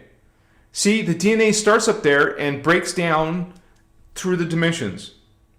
Okay? This is why we have feline animals here.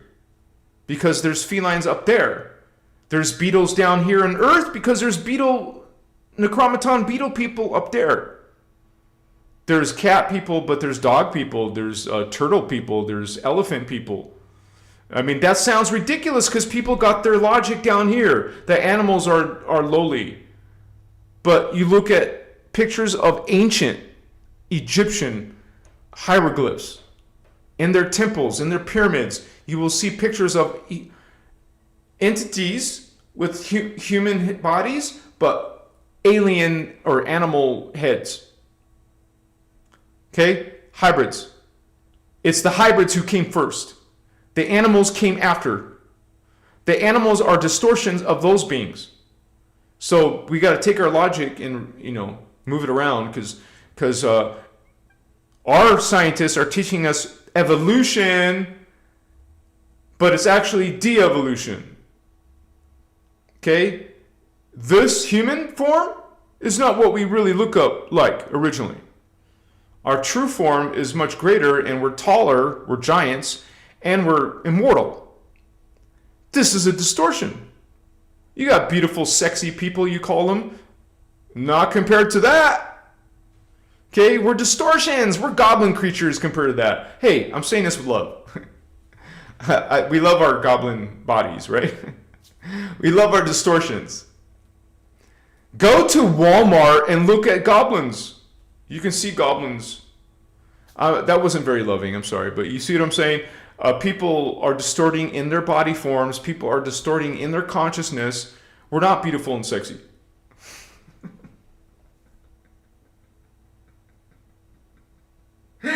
To another goblin, to another, we're beautiful and sexy. But goblin, like Shrek has a girlfriend, a wife. They're beautiful to each other. You guys, I'm only saying this because if you see either your astral vision or higher vision, you will see what these divine beings really look like. And OMG, right? So, and we put so much emphasis down here on the physical. Okay? In the matrix. And what's out here instead of what's in here. That's a distortion. We're chemical. We have chemicals in us. So chemically, we are attracted to females. Females attracted to males. Nowadays, we got all kinds of males and liking males and females liking females, or people liking both. Anyways, to each their own. But we're meant to be with males and females. You're meant to be magnetic with electric. Not magnetic and a magnetic, or electric and electric. Your thing is not meant to go in behind, but people do it all the time. I guess they like distortions. They like gross stuff. People are into gross stuff because that gross stuff, those distortions, those profanities, those twists, those mutations, those variations are coming from the fallen angels. Actually, Ashana has taught sacred sex. That came out wrong, but she made a workshop about sacred sex. Okay, there is actually union is actually sacred between a male and a female. There's nothing sacred about a male and a male. It's unnatural. I mean, I'm trying to say it. I want to say it. The penis goes inside the vagina, nowhere else. It's not meant to go somewhere else. But you know what people do in porn? I mean, what they do to their orifices? It's not natural, man. But people like to be unnatural. They like to be different. They want to be not human. They want to be something other than human. They want to be trans. Where is that coming from? Hey, no judgment. If you guys are into bizarre sex, that's you. I can still be friends with you.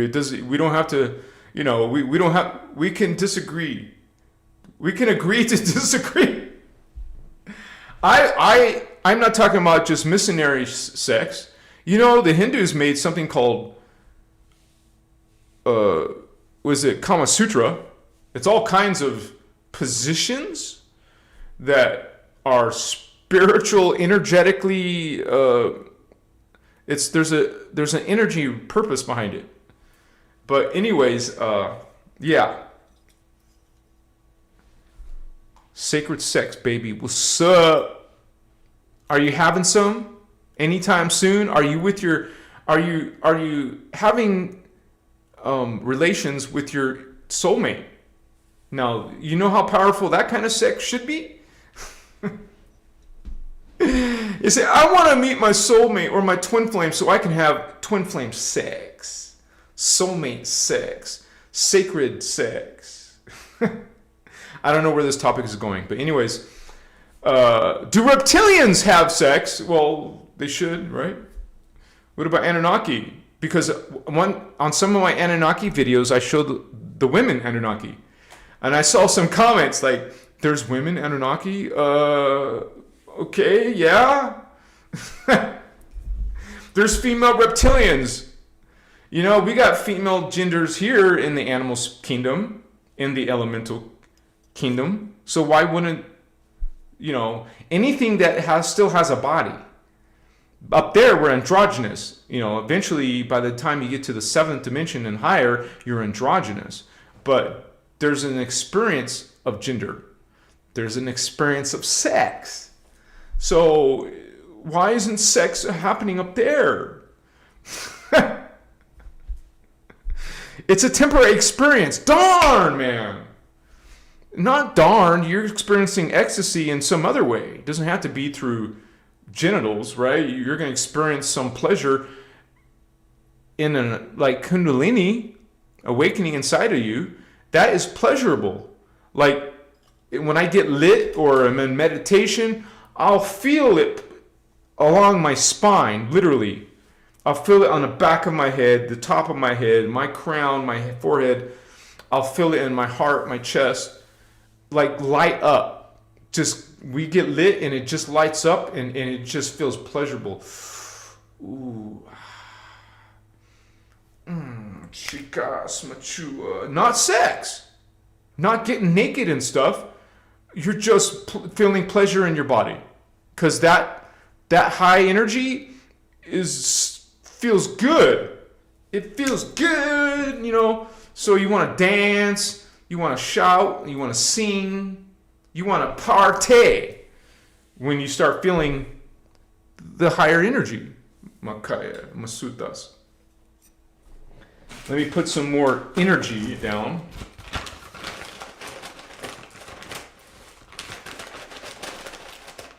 There was a drum circle tonight. Not the normal drum circle, but they're doing it for the full moon. I'm not into the full moon, sorry. Now I could go on my own and it will just be representing Christos, but man, if they're doing this for the full moon, there must be all kinds of bizarre energies. Even though they think it's all blessed, it's not all blessed. What are you actually doing? There's a huge portion of the New Age who doesn't even realize the moon is fake. What are you doing? It is, we talk about reptilians, demons, it is these satanic beings who put the moon in an unnatural orbit in a specific place, specifically to create full moons, half moons, eclipses. Well, you always have a full moon, but that's normal. But it's not normal when it's being blocked. You're blocking it. You're blocking the moon. Now you got a new moon. And you think it's good. Just like religion thinks they're practicing something good, you got New Agers worshiping the moon and thinking that's good. Man, it is the guardians telling us it's not a real moon. It's a fake moon. Not all planets have moons. Okay, so some planets have more than one moon, multiple moons. So ours is a fake one, and it's a sacred act to you guys. You think you're doing a sacred act with the freaking moon? It's unbelievable. It is. See, same with religious people. They think they're going to heaven. They're going to be in the kingdom of God. Oh, they're going to be in some kingdom, but it ain't going to be up there. It's in the phantom matrix. It's in the phantom earth. They'll still be on earth, but a phantom version of earth. They will fall outside of these bodies, go into new bodies. Wow, what are those going to be? Okay, we want to go into the higher new bodies, not the lower new bodies. Because what is happening in parallel Earth, they already took over, man. They already did their whole Jesus coming thing, and they did their CERN thing.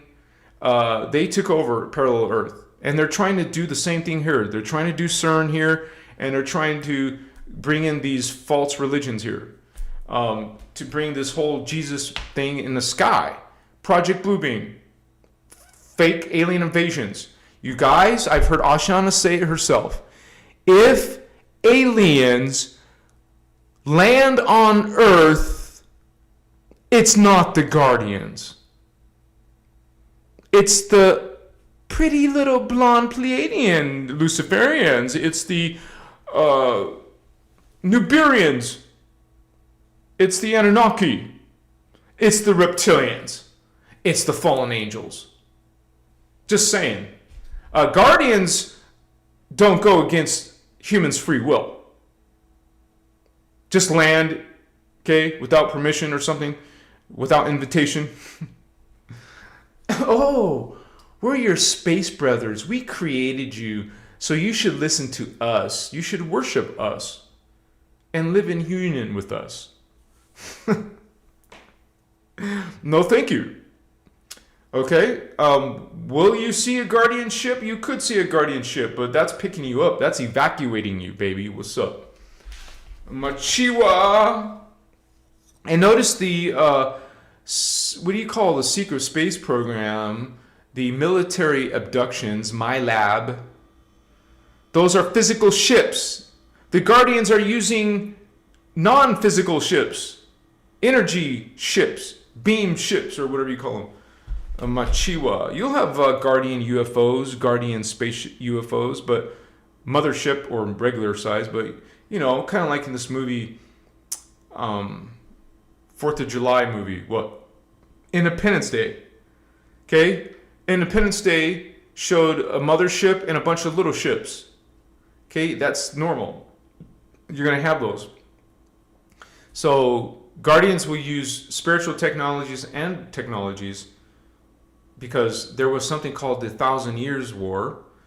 There was something called the Electric Wars. They were having Star Wars up there, man, with the Anunnaki, with the Reptilians. They have been seen by humans before. This isn't new, even though now, because of the Stargate opening cycle, we're getting all this extraterrestrial activity. UFOs are being seen. UFOs are crashing, landing. Haven't you ever heard of, you know, some of the famous instances of UFOs landing, crashing? Since the 30s, 40s, 50s. Wow, the chat is going so quickly. Irma. Oh, you're using the word Irma. Yeah, there's different names for Lyrans, cat people, and one of them would be Leonines. That's actually what the Anunnaki or the Sumerians were worshiping. No, Sumerians, wrong culture. I mean Egyptians. The Egyptians were worshiping the lower version of the anuhazi are called Leonines, or maybe Irma too. So, but yeah, these are, like you would say, the Sphinx is an example of those extraterrestrial aliens called, and that's why the Egyptians worshipped Sekhmet, Bastet, Anubis. You're not meant to worship. Okay? And I've heard in Ashana speak herself that the Isis, Horus, Anubis, Hathor, these were once good. But they, like everything else, have been twisted. Now they're not good. Now they're fallen angelic. Isis is now fallen angelic. Archangel Michael, fallen angelic. That was never an actual guardian anyways. That was actual complete creation of the Necromaton Nephilim. And so I made a video about Archangel Michael. It's one of my biggest videos, but a lot of people had something to say about it. Because they love Archangel Michael. They love Galactic Federation. They love Thoth. They love Enoch. Ask Billy Myers, or not Billy Myers, Billy Carson. He loves Inky, Anunnaki. He loves the Anunnaki. He loves Thoth. He loves all that stuff. He's brilliant, but he also speaks a lot of stuff like we were created by these beings. No, we were not. Just because some clay tablet says we were doesn't make it truth. The emerald tablets of Thoth doesn't mean it's truth just because it was put on clay tablets. You know, supposedly Moses wrote on the stone-made tablets. Just because it's on tablets doesn't mean it's truth. You still have to discern it. You still have to check it. See if it is unity or law of one or, you know, something that the Guardians are doing. So,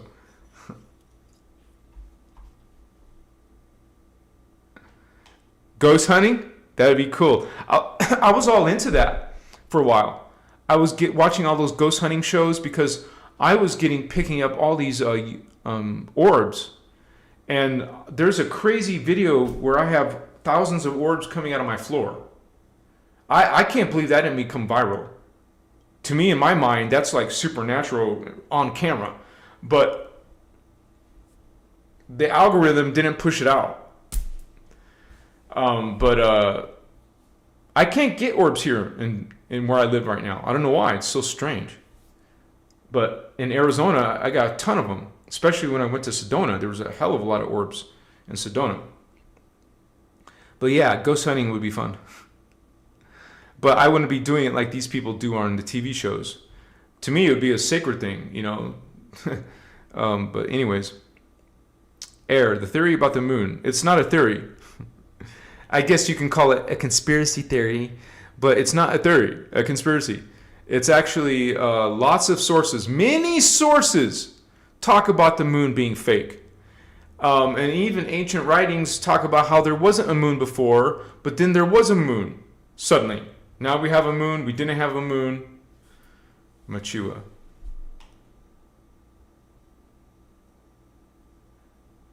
Miles Torres, can you change bodies on too much shrooms? No, you're not changing bodies. You're in your own body.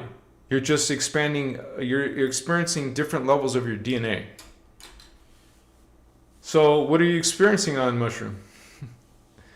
Now, so if you also don't protect yourself, you could be influenced while you're in an altered state. See, if you're at this vibration and the plant medicine is taking you way up here, now you're in a different reality. You're in a different system. So those beings can perceive you in that system. It can open you up or make you vulnerable if you're concerned about dark beings or changing bodies or losing your body. It's the same people who think you can lose your soul. You can't lose your soul. You can't. Well, there's something called where there's something that you could do where you can have your body possessed. Okay, so, or even displaced. Like channeling and even trance channeling can open you up to being possessed. So people are inviting these energy into their biofields. Guardians don't do that. Indigo adepts don't do that. We don't invite, we don't invocate. I mean, there's whole books on invocation. I know, because I bought some when I was into the occult. Whole books on invocating spirits and how to do it. No, thank you. I don't want demons or fallen angels in my space. I'm not going to be giving them permission. Because when you start dealing with the Wicca, the occult, you create an altar, and you have all these symbols of the moon, fallen angels. The reptilians did that, by the way. The reptilians put the moon so it would create eclipses. And then, what's that got to do with your eclipses now? What's it got to do with your new moon, new intentions now? Okay? People don't realize what they're getting involved with in the New Age channeling movement. That's what it's called. That's what the Guardians call it. In here, you will see it. It will say New Age channeling movement. Machiwa. So, This is something that you find out, because I found out I was doing it all wrong. I'm not going to be angry at myself or be feeling terrible about myself. I feel actually the opposite. I feel grateful that I got out of that. I was suffering in my health. I was suffering in my consciousness. I was getting myself involved and still experiencing a lot of anger in those days. And I would trigger a lot. I would trigger two things. Suddenly, something would just make me angry and hit stuff. Like my computer would not work right, and I would hit the table. Why? What's that going to do, right?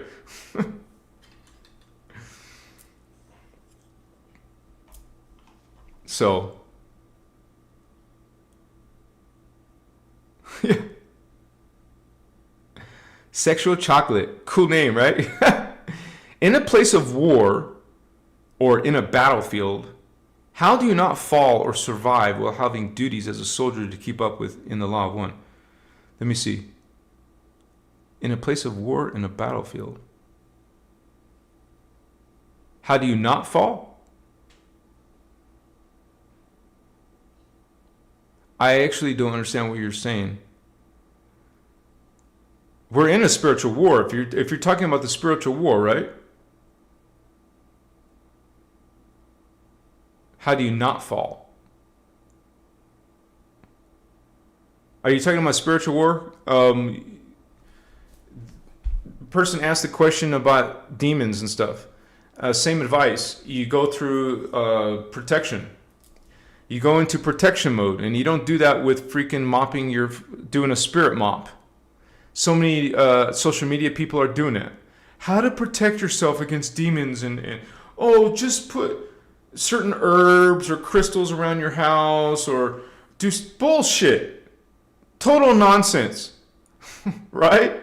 We're actually you're using consciousness. You don't need something out here, some special rock, some special plant, some symbol of the Greek god Zeus, the Greek god Mars. You don't need some, pagan god. You don't need any god. You don't need some self-proclaimed archangel. In the war, in the battlefield, this is a war, and we are, like I just said, it depends on your whole thought process, your whole, how you're thinking and what your conversations are like, what your relationships are like, and what your self-defense, you would say, protection. And so this is how you live a life of Christ consciousness. You're going to be protected. You understand? You learn how to protect yourself, and the guardians are protecting. You're in a group of guardians. You're getting the Guardian Alliance in your life. You're getting the higher versions of yourself in your life. You don't see yourself just as an individual. You see yourself as a collective, a team. You're in a collective. You're part of it. You go inside your innerchristos. I mean, this is all about the innerchristos. You go inside to the innerchristos and find your higher in consciousness. You witness it. You see it. You feel it. You are it. As a matter of fact, you can't see some higher divine archangel, or I'm saying one that's following the law of one, because there's dark oversouls. There's dark archangels. I'm talking about the good ones. You can see those higher divine archangels in your consciousness going inside, opening your sacred Templar. These are Templar. The Hindus call them chakras, whichever way you want to call them. Open your Templar, open your divine collective. Connect to your collective, your family of consciousness. Okay? They're not going to go against your free will. They're not going to show up and scare you to death because you just saw a freaking 9-foot tall bird being or blue skin being or something, right? They're not going to do that. They're going to contact you in your sleep, in your dreams, as a spirit guide, as a teacher, as an angel, as an alien, a guardian alien or something. Like you.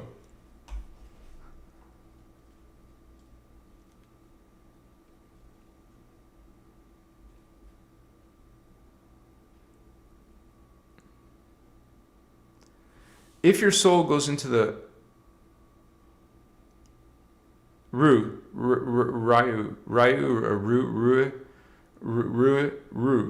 if your soul goes to the black hole matrix, is sort of lost. No, you're not damned. Remember, you still have free will. You could change. And as a matter of fact, there is beings here. Okay, first of all, there's beings here. They're called hybrids. So you could have a fallen angel, demon, a dark being, be on planet Earth in a human body because of the hybrids. Now, let me answer your question first, and then I'll get to that.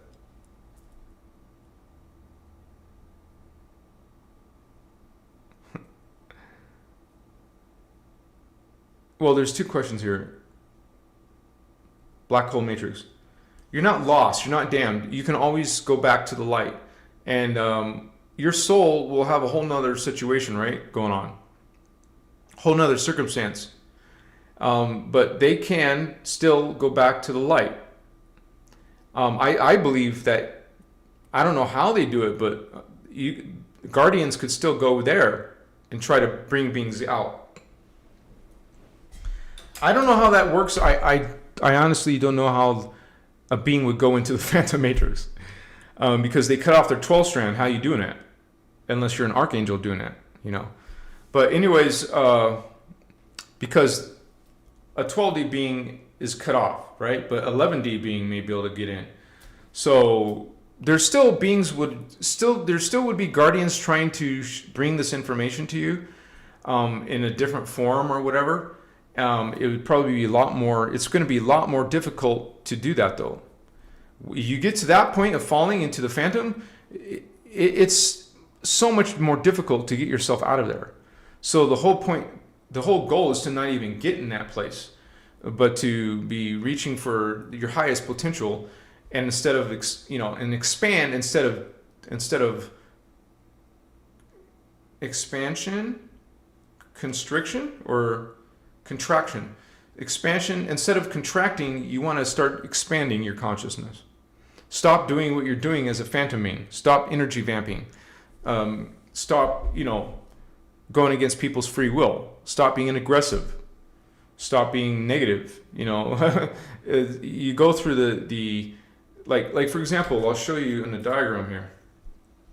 And this is good for shadow work as well. This is something that you guys would want to do for shadow work. I'm going to show it on the screen right now. It's these diagrams I use to bring this concept across. Because there's this is a major agenda happening. So let me show that on the Photoshop. Yeah, so this is what's being practiced by most people. So you would want to change all of this stuff. Let's say you wanted to go back to the light. You wanted to get out of the Phantom Matrix.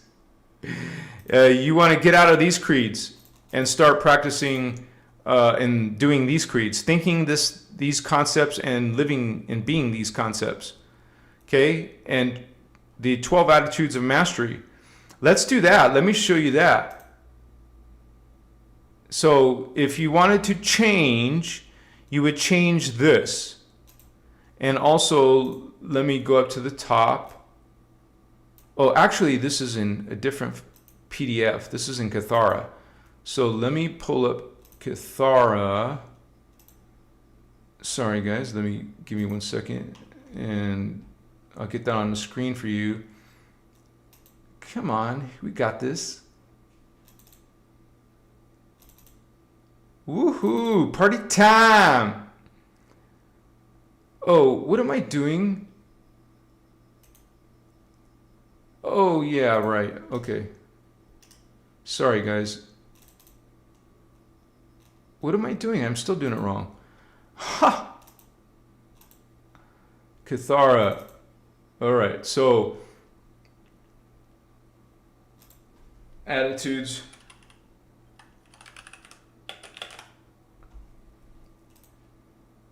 Okay, you want to start if you find yourself falling. This is the kind of things you want to switch to. Living your life in love and grace, in gratitude. These are the 12 attitudes of mastery, originally taught in Dances for Life. So I recommend you guys can also learn the Dances for Life workshop. Reverent respect, responsibility. Start thinking this, start speaking this, start doing this. Trust, accountability, impeccability, mindfulness, fearlessness. Wait, I am showing it, right?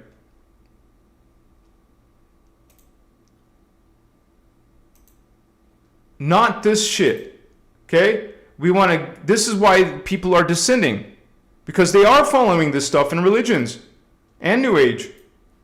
No. We're trying to change into these attitudes of actual mastery.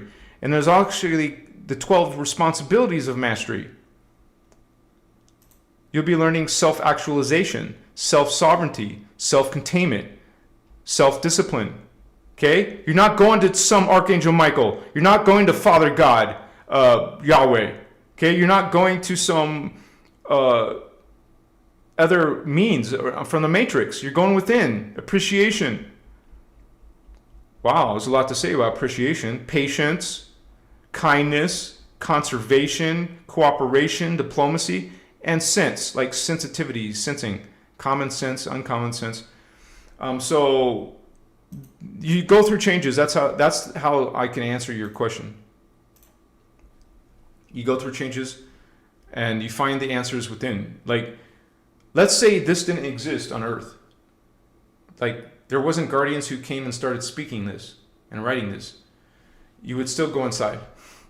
You would find it naturally, organically within, by gravitating with those principles and those attitudes and responsibilities of mastery inside.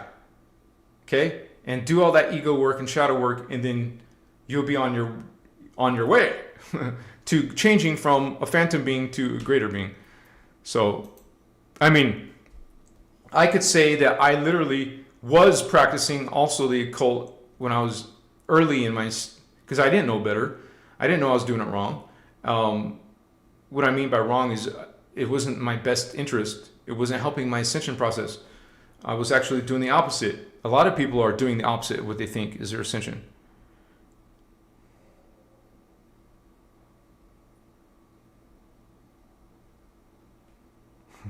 So many happy, fun people in chat.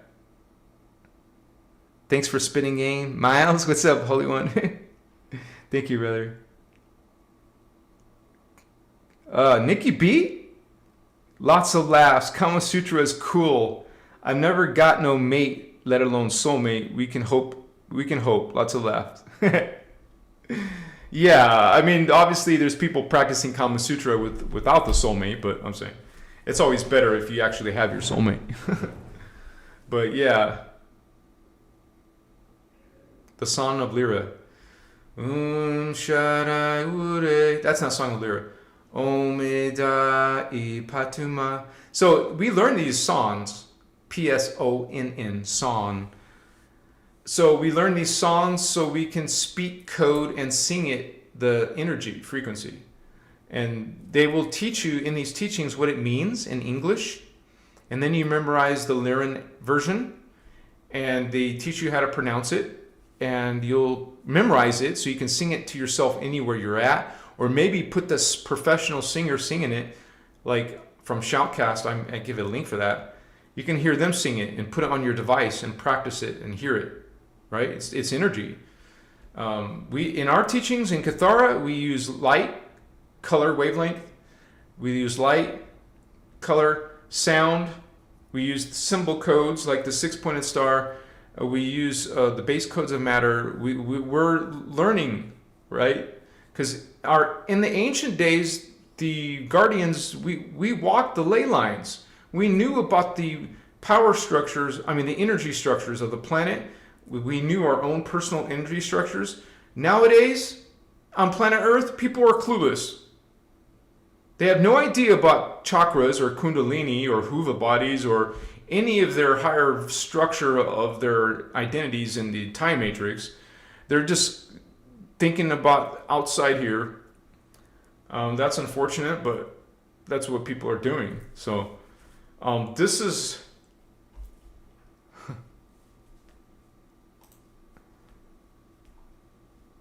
now I want to talk about how they're among us. They're going to be aliens up there in their motherships, in their UFOs, or in the bottom of the ocean, in some underground base. They have them. They're real things. Humans are making those too. Humans are up there and down here too. Okay? You learn some of the secret space program, you get to find out what exactly some of our race is experiencing. Some of our race are using med beds, are living longer than other humans, are having access to off-planet adventures. So this is what we're doing, you guys. We're learning about these from the Emerald Order. The Guardians are telling us, or sharing this information of our true history and of what humans really are as guardians, what we're meant to do, what we can do, how we can heal ourselves, how we can heal our planet, how we can learn about the structures of the planet to heal it, and the structures of our own, subtle bodies, auric fields, all these levels of ourself. We're going to learn about crystal seals, your Cathara grid, all these different levels of energy and consciousness and identity. It's amazing, and maybe some people get lost, but I had to watch things and read things over and over to get it. It took me years to understand some of these teachings, but it shouldn't take you that long now, because there's a lot more people involved in helping each other out. Like in our group, we're trying to help each other out. Thank you for those hearts, Holy One. We're trying to like come together and practice this kindness and friendliness and joy and unity. And it sounds corny to some people, but this is truly what we are. This is what we gravitate to naturally. We're trying to improve ourselves. We're trying to be the best version and help others be their best version. That's an angelic thing. That's an archangelic thing. That's a guardian thing. We shine light. We shine and represent the true intention of Creator. These aliens that are negative, these demons, these fallen angels are the opposite of that. The opposite of being a guardian. They're about taking your power, taking your identity, distorting it, distorting your DNA. They're about vamping you, okay? Tricking you, deceiving you, manipulating you. That's the fallen reptilian thing, the fallen Anunnaki thing, or whatever race they are. They're all about, one of these Necromatons or these Pleiadian Luciferians or whatever they are, right? Because there's good beings out there, of course. But we have a bunch of fallen angelic, demonic type of beings. And you guys, we don't usually want to put our minds there. But can you imagine what some of these dark beings do? You got to imagine if you're a dark soul, if you're a dark oversoul, if you're a dark avatar, what is evil to you? What kind of horrible things do you do? What is the most horrible, despicable thing these beings could do? Well, blowing up a planet would be one of them for sure. You're not just destroying one human life, for example. You would be destroying everything that exists on that planet. Those all become disembodied consciousness, and they become stuck in the hologram fields. So, and that is, I don't think you can imagine how horrible that is. You wouldn't want to imagine that. That would be such despair, and you would think so dark and wicked, but some people would do that. If every particle is alive, every molecule, every atom, subatomic particle, every plant, every animal, every elemental, they're all alive and you just blew up the whole planet? They did this, man. They blow up planets. Hello, Death Star in Star Wars. That's real technology that these beings do. What do you think planet Nibiru is? It's an actual freaking, just like our fake moon, it's a fake planet. The real Nibiru fell into the phantom universe, just like Earth is falling into the phantom universe. They want us with them. They want phantom Earth with phantom Nibiru. And all the other phantom planets in the phantom universe. Machiwa. Leah Lao. Low. Sorry, I'm trying to say it. Thank you so much for that. There is some people, even Starman is one of the ones who were with me since the beginning of this channel. Even some people are coming from my previous platform. It was called Spiritual Magical, right? But thank you for that. I can see that for myself when I look back. Like even my old channel, my old videos, I don't like to watch because it's like, damn, I still had some growth to go through. But that's okay because, I never claimed to be a master. I'm student of the work. I study this. Like tomorrow I'll be watching more of the Cathara because I'm trying to put that in the membership. Anybody who's an avatar member or higher, they're going to be able to see the Cathara videos. I started uploading. I got 3 uploaded. I'm making them 1 hour each. I think that's more digestible, and then you can take more time. It's not as confusing. Oh my gosh! Let me make sure the screen.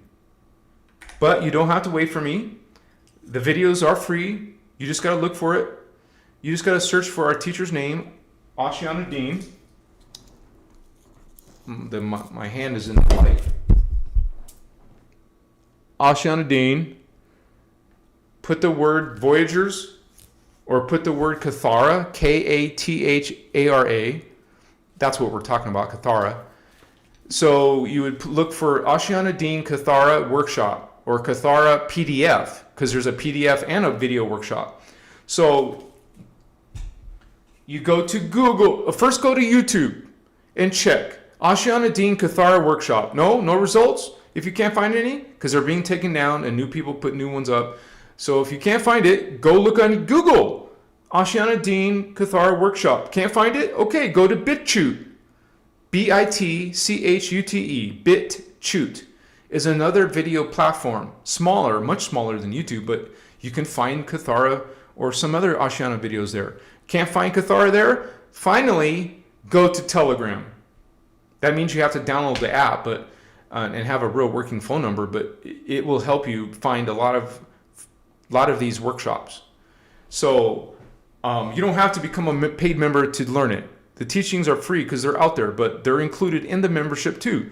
I include some of these memberships only because it's extra.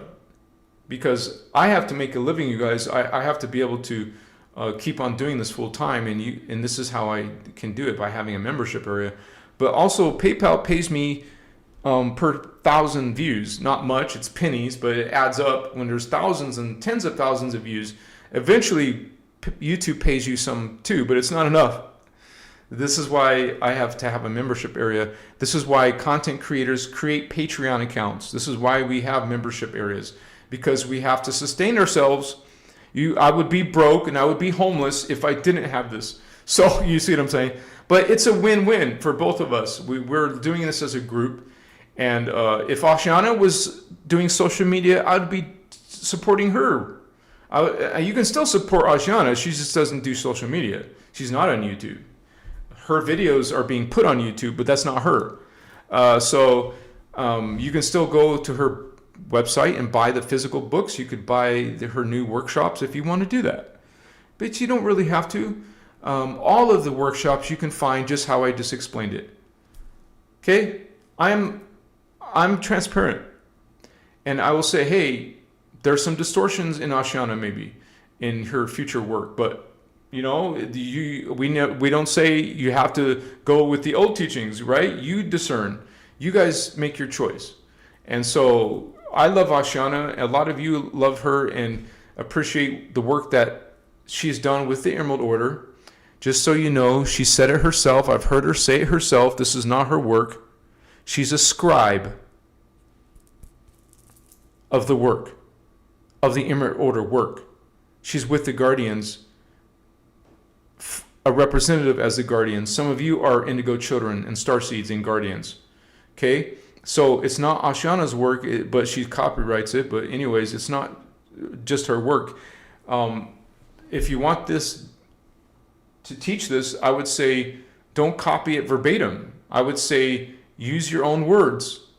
Okay? So this is what I do. I'm not reading anything right now. This whole 2 hours of this live workshop do you see me reading anything. It's all coming from within. You just learn the information and you can speak it, teach it, share it. Have a conversation with your mom, your dad, your friends, your lovers, your boyfriends, your girlfriends, your friend, some stranger, somebody on social media. You start teaching this stuff, you guys. That's a duty, I believe. You incarnated here for a reason, to help the humans in their difficulty. I mean, think about this. Thank goodness it isn't just about Ashana. Because then that would be vulnerable, right? If the whole body of knowledge was relied upon one person, then the fallen angels would just have to take care of that one person. But it's living in all of us. It's living in the group. Okay? They say the shield was broke. Hey, I say the shield is still working when there's still indigos remembering themselves. Don't call it broke when there's some of us still working this work, still running these frequencies, still bringing in this knowledge, still speaking it. The shield is active, baby. What's up? And, indigos, Team Indigo, give me 5, Indigo. Much you up.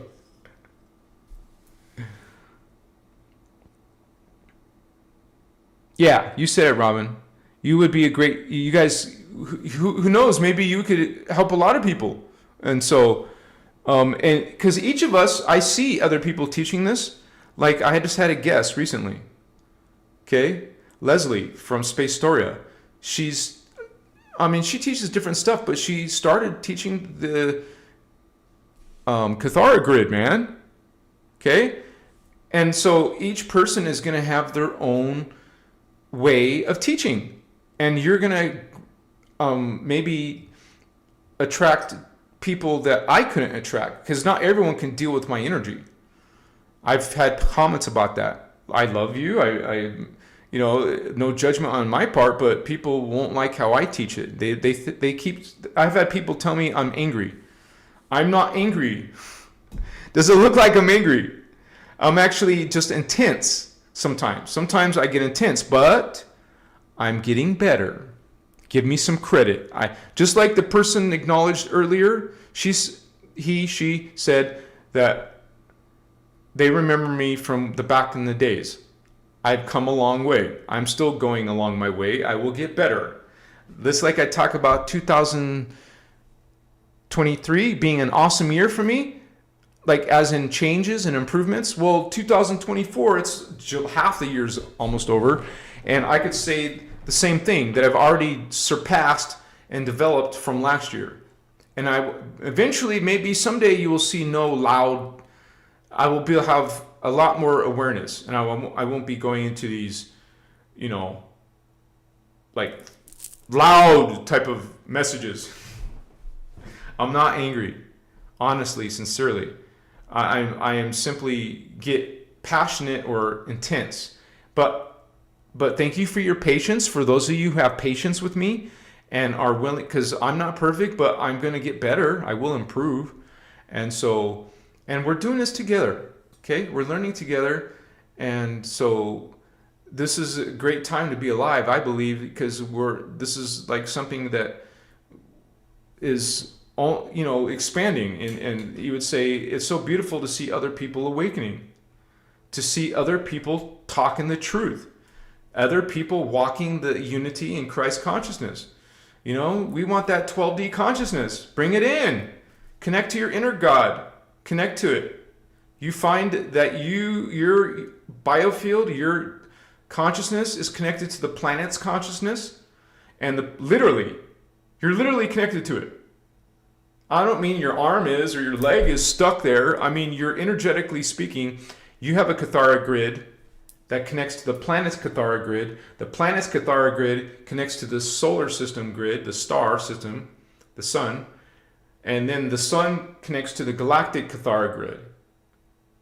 The galactic Cathara connects to the universal Cathara. So energetically speaking, we're all connected. We're all part of the unified field, the consciousness, the mind, the spirit of Creator God. You can't be separate, literally. When you learn Cathara, You will learn that you're literally part of God. You cannot be separate from God. If you don't learn Cathara, you won't know that, will you? You will not understand that part. But that's why we're bringing it. That's why we're trying to reach other people who are seeking a spiritual awakening. So, and you will resonate with this. Like I had my journey to find the information. Leslie from Space Story had her journey to find it. Some of you are having your journey. What made you find this body of work? Write it in the comments, right? Maybe you learned it from me, and I learned it from Carrie Cassidy, and maybe someone that you teach or talk about will learn it from you. See how we're going into the world? We're not sending judgment and fear and sin, guilty sinner. We're not sending those concepts out. We're sending unity. We're sending omni-love, and people got a problem with that. They don't like us talking about Christ consciousness. They don't like us talking about you're part of God. No, you're not. You're separate from God. You're a sinner. You're going to the lake of fire. No, baby, what's up? That's descending earth talking. That's phantom talk. Phantom speak. Okay? And when you learn these teachings and bring it into yourself, you bring that understanding, you will see it for yourself. You will see the distortions in the world. Once again, that doesn't mean you, I'm better now because I now know about unity and Christ consciousness. Did you see the 12 attitudes of mastery we talked about? Did you see the false creeds versus the Christos creeds? You find that you will see distortions in the world. That shouldn't make you feel snobby. It should make you feel you want to help or offer help or just say, hey, there's another way. There's another choice, Holy One. Why did you call me holy? I'm not holy. Yes, you are. And let me explain why. See, there's an opportunity right now. Right there. Okay? When someone sees that you're all into this spiritual stuff, what is that all about? There's your doorway. There's your gateway. There's an opportunity. Right there. Okay? Because when you got people going door to door, Jehovah's Witness, and people evangelizing and trying to get you to believe in Yahweh, that's different. That's going against people's free will. That's going into the world and converting. We don't convert. It's not dogma, baby. This is free, called it's nicknamed the Freedom Teachings because it sets you free from being in that spiritual bondage. It gets you out of the communion of blood sacrifice, blood drinking. No more blood drinking in churches. No, thank you.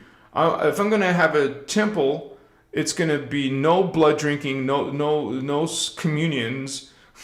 It's going to have a pyramid, and you can meditate in the pyramid, and it's going to have yoga studios. It's going to have art centers. It ain't going to be no dogmatic religion all about preaching and damning. It's going to be blessedness. It's going to be about self-healing. It's about connecting to God without some middleman. Okay? No, you have to worship the bishop. You have to worship the pope. You have to worship the pagan god or the father god or something here or something there. No, not out here anywhere. You're not going to find God out here. God's not in the sky. He's not some old man. It's not a he. You're not going to find it in someone else's brain or knowledge. You're going to find it within your own. Because every human has the potential. You have the potential. Maybe you're not psychic now, but you will be. And when next time you run across some reptilian or Anunnaki or some narcissist or psychopath, you will know how to deal with that energy. You will know how to transmute it. Okay? Because this is a spiritual war. These beings are bringing their agendas here. They're getting us to follow their agendas. You know what that means? That means you gave them permission now. You know how they say you have to invite a vampire into your home, otherwise they can't come in? Did you see that whole Twilight series? You invited these negative aliens and demons, and they walk among us because of the hybrid DNA. There's literally half human, half Anunnakis here. They look like humans, so you don't notice them. It's the same thing with half Anunnaki, or half alien, half reptilian. Same thing. And these reptilians have a very interesting ability called shapeshifting, which you would call the Dracos. The Dracos can shapeshift. So they can look human one moment, and then you see the freaking serpent eyes and face, snake, reptilian face. That is your astral vision. Astral vision is activating, where you can start to see, even for a second, what did I just see in that person's face or in their fields? Okay, that's because you are now awakening in your spiritual journey. Your frequency is expanding. That means your DNA is expanding. You're returning extrasensory perceptions. You're returning memories, and so this is mostly about the reptilians and the Anunnaki. There's other races. We have the Germany. They were the first ones, according to the secret space program, to get to the moon because they had connections and, what do you call that? Close encounters of the third kind with the Nordic blondes or whatever beings, they had these beings that they were helping them, making agreements, just like the government made agreements with the Zeta Gray aliens. Doesn't always go well, right? But anyways, the Zetas started making hybrids with humans too. So we have half human, half Zeta, which kind of looks like a elongated head and kind of like weird eyes, but with human facial features and, still human arms and legs. But they have this, they're a hybrid with the soul essence of a Zeta Gray. Why do you think they made hybrid bodies? So their souls can go into them. You got a hybrid body, now they can connect to it and bring their agenda here. Hybrid Anunnaki, hybrid reptilians, those are soldiers. And maybe you're not awakened as a hybrid Anunnaki hybrid, but maybe you don't know you're part Anunnaki. Maybe you don't know that your soul essence is Anunnaki. But there's others who are awakening. They're proud of it. Yeah, I'm Anunnaki. What's up? What are you gonna do about it? Think you're a guardian? So, this is, turned into some weird, bizarre fantasy land. Like, people are thinking it's a good thing, that these races are good. Well, they tricked you. They brought the patriarchal creeds to Earth, man. It talks about it in Voyagers. Okay? The Anu Melchizedeks brought this sexist male god patriarchal creed to Earth. It wasn't a male god.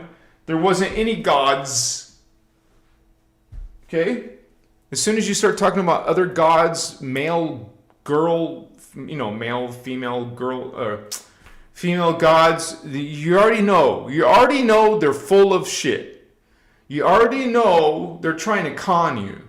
Because right? Don't you know that there is no such thing? That God, there is no gender in God. That the Guardians call God and it. I've heard Oceana call it God and it. God's an it. God's not a he. But people get used to calling God a he. Do you actually see it in your mind? Look. Is God a he? What does it look like? What does God look like? Try. Put your mind there. What does God look like? What do the guardian angelic nations call God? Well, they don't call God God. They call that consciousness, they call it the unicide. Say it with me. Unisai. Unisai. The Janus, the Ascended Masters, call God Unisai. They don't call God God. They don't call God a he or a she. Well, isn't that interesting?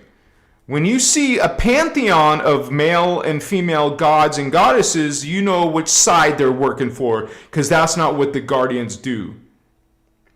And as a matter of fact, when they did bring in this whole Isis, Horus, Hathor, Anubis thing, it wasn't about that. And it wasn't supposed to be about worshiping. So, but it gets distorted. It gets changed. They bring in this distortions. Now people are practicing these distortions and think they're doing a good thing. They don't know better. Hello, now you know better. See, this is why the Guardians, this is why the Emerald Order came here. So you have the other side of the story. Otherwise, you just get angry Jehovah God story. Now you just get the Anunnaki's story. Now you just get Billy Carson talking about, the story of Thoth. The story of Enki. No, now you got the real story or another choice. Okay? Read it. See what you feel about it. And then make that your direction, your path. Right? So I think that was a good discussion tonight about the aliens and demons and reptilians and Anunnaki. Bless all of you guys for being with me tonight. It's a great time to be alive. And even though there's a spiritual war, it's a great time to be alive. And you know what they did to parallel Earth, they're supposed to do here? And you know that there's human slaves on Mars too? So they're taking over. They're going to take over. But that's why there's another timeline. You want to connect yourself to the other timeline, to the inner Earth timeline or the Tara 5D timeline. Okay? Little crickets. Little cricket.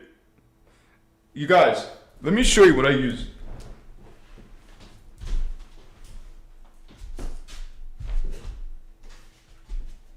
This is my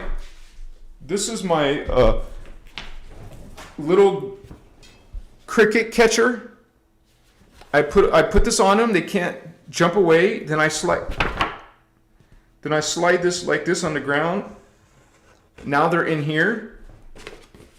Now I turn it upside down, and I found out once they're down here, it's too slippery. They can't jump anymore.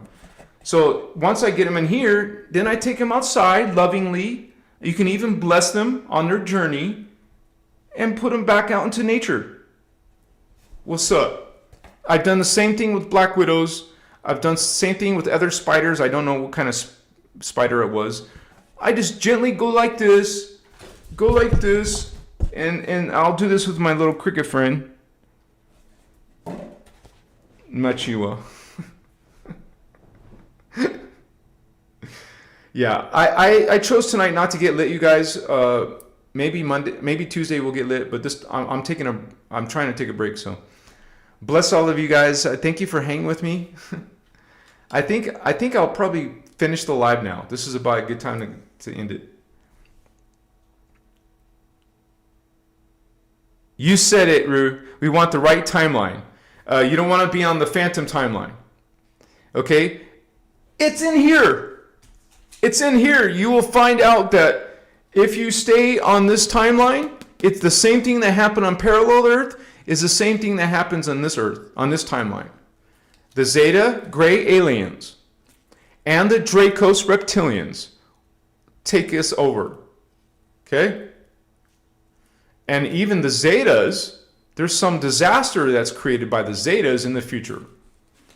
So this is why you don't want to stay on this timeline.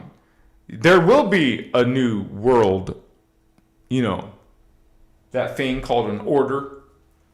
They will have some blue beam, fake blue beam. That I don't know, but I'm pretty sure that if that's what they used, and I've heard Ashana say what happens there, usually what happens here, What happens on parallel will usually end up here unless you did changes to this time vector. We didn't do changes to this time vector. Now, Ashiana just talks about plan B. This is now a new ascension. You cannot go through the Amenti project anymore. You can't go beyond the Zeta Dracos takeover, New World Order. You have to go, you can't do that anymore. You have to go inside and create the DNA. And so go into the teachings, you guys. Learn Cathara.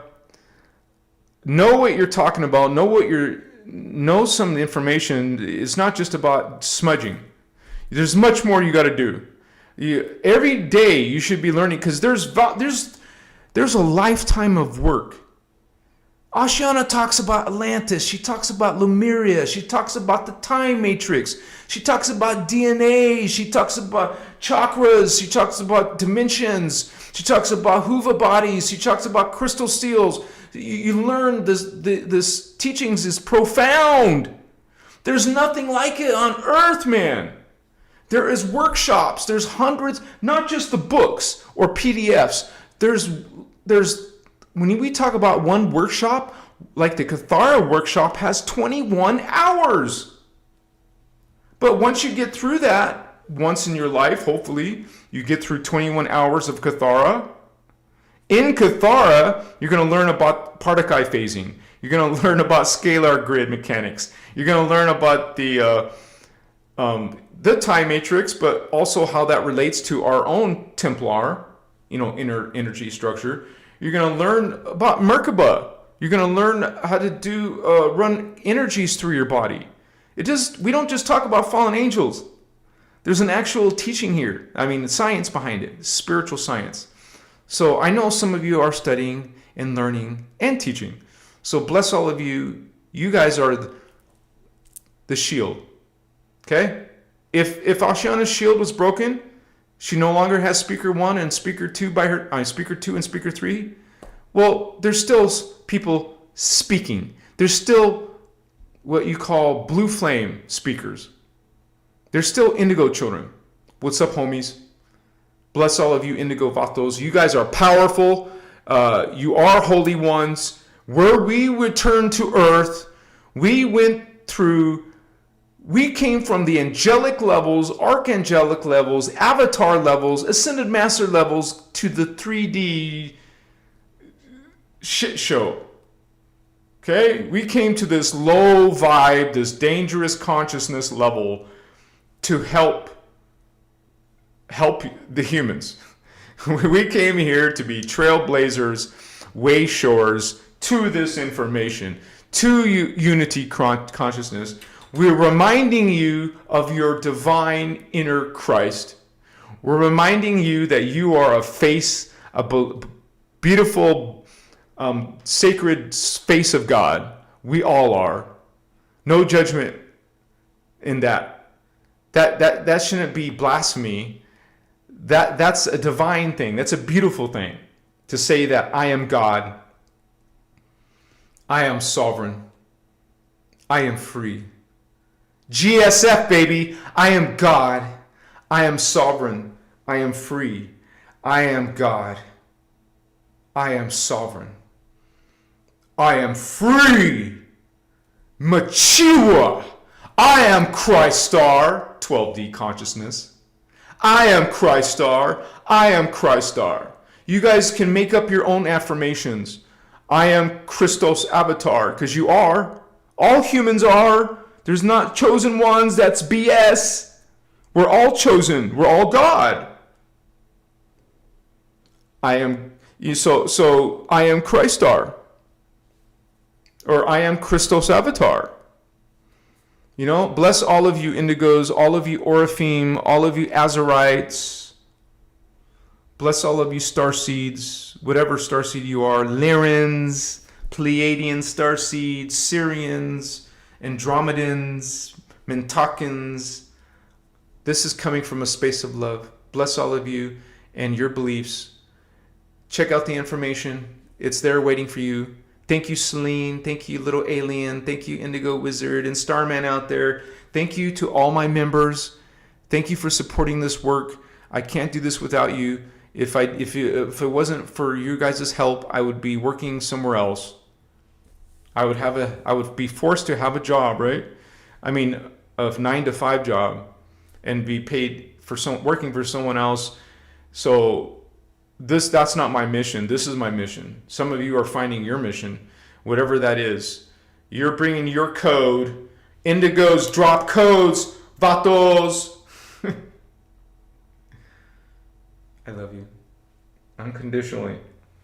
Unconditional love. Even people who are rude, unkind to you, don't let it affect you. That's their purpose. I mean, that's their intention. They want you to feel bad. Don't let them. So don't feel bad. You learn how to transmute negative comments, haters.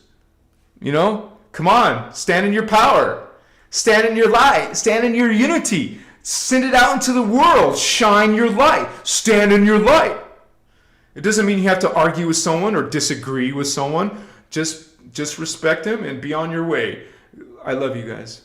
Have a wonderful evening.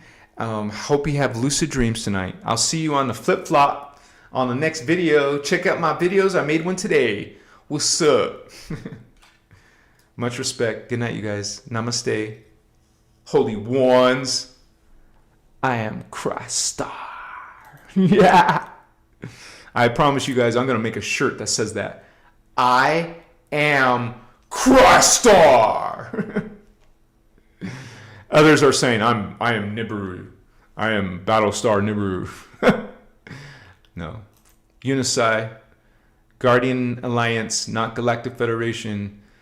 Not Jehovah God. It's Unisci. Omni love, baby. What's up? I can't say goodbye to you guys. I don't like saying bye. I could go get lit and spend another hour with you, but I better not, so.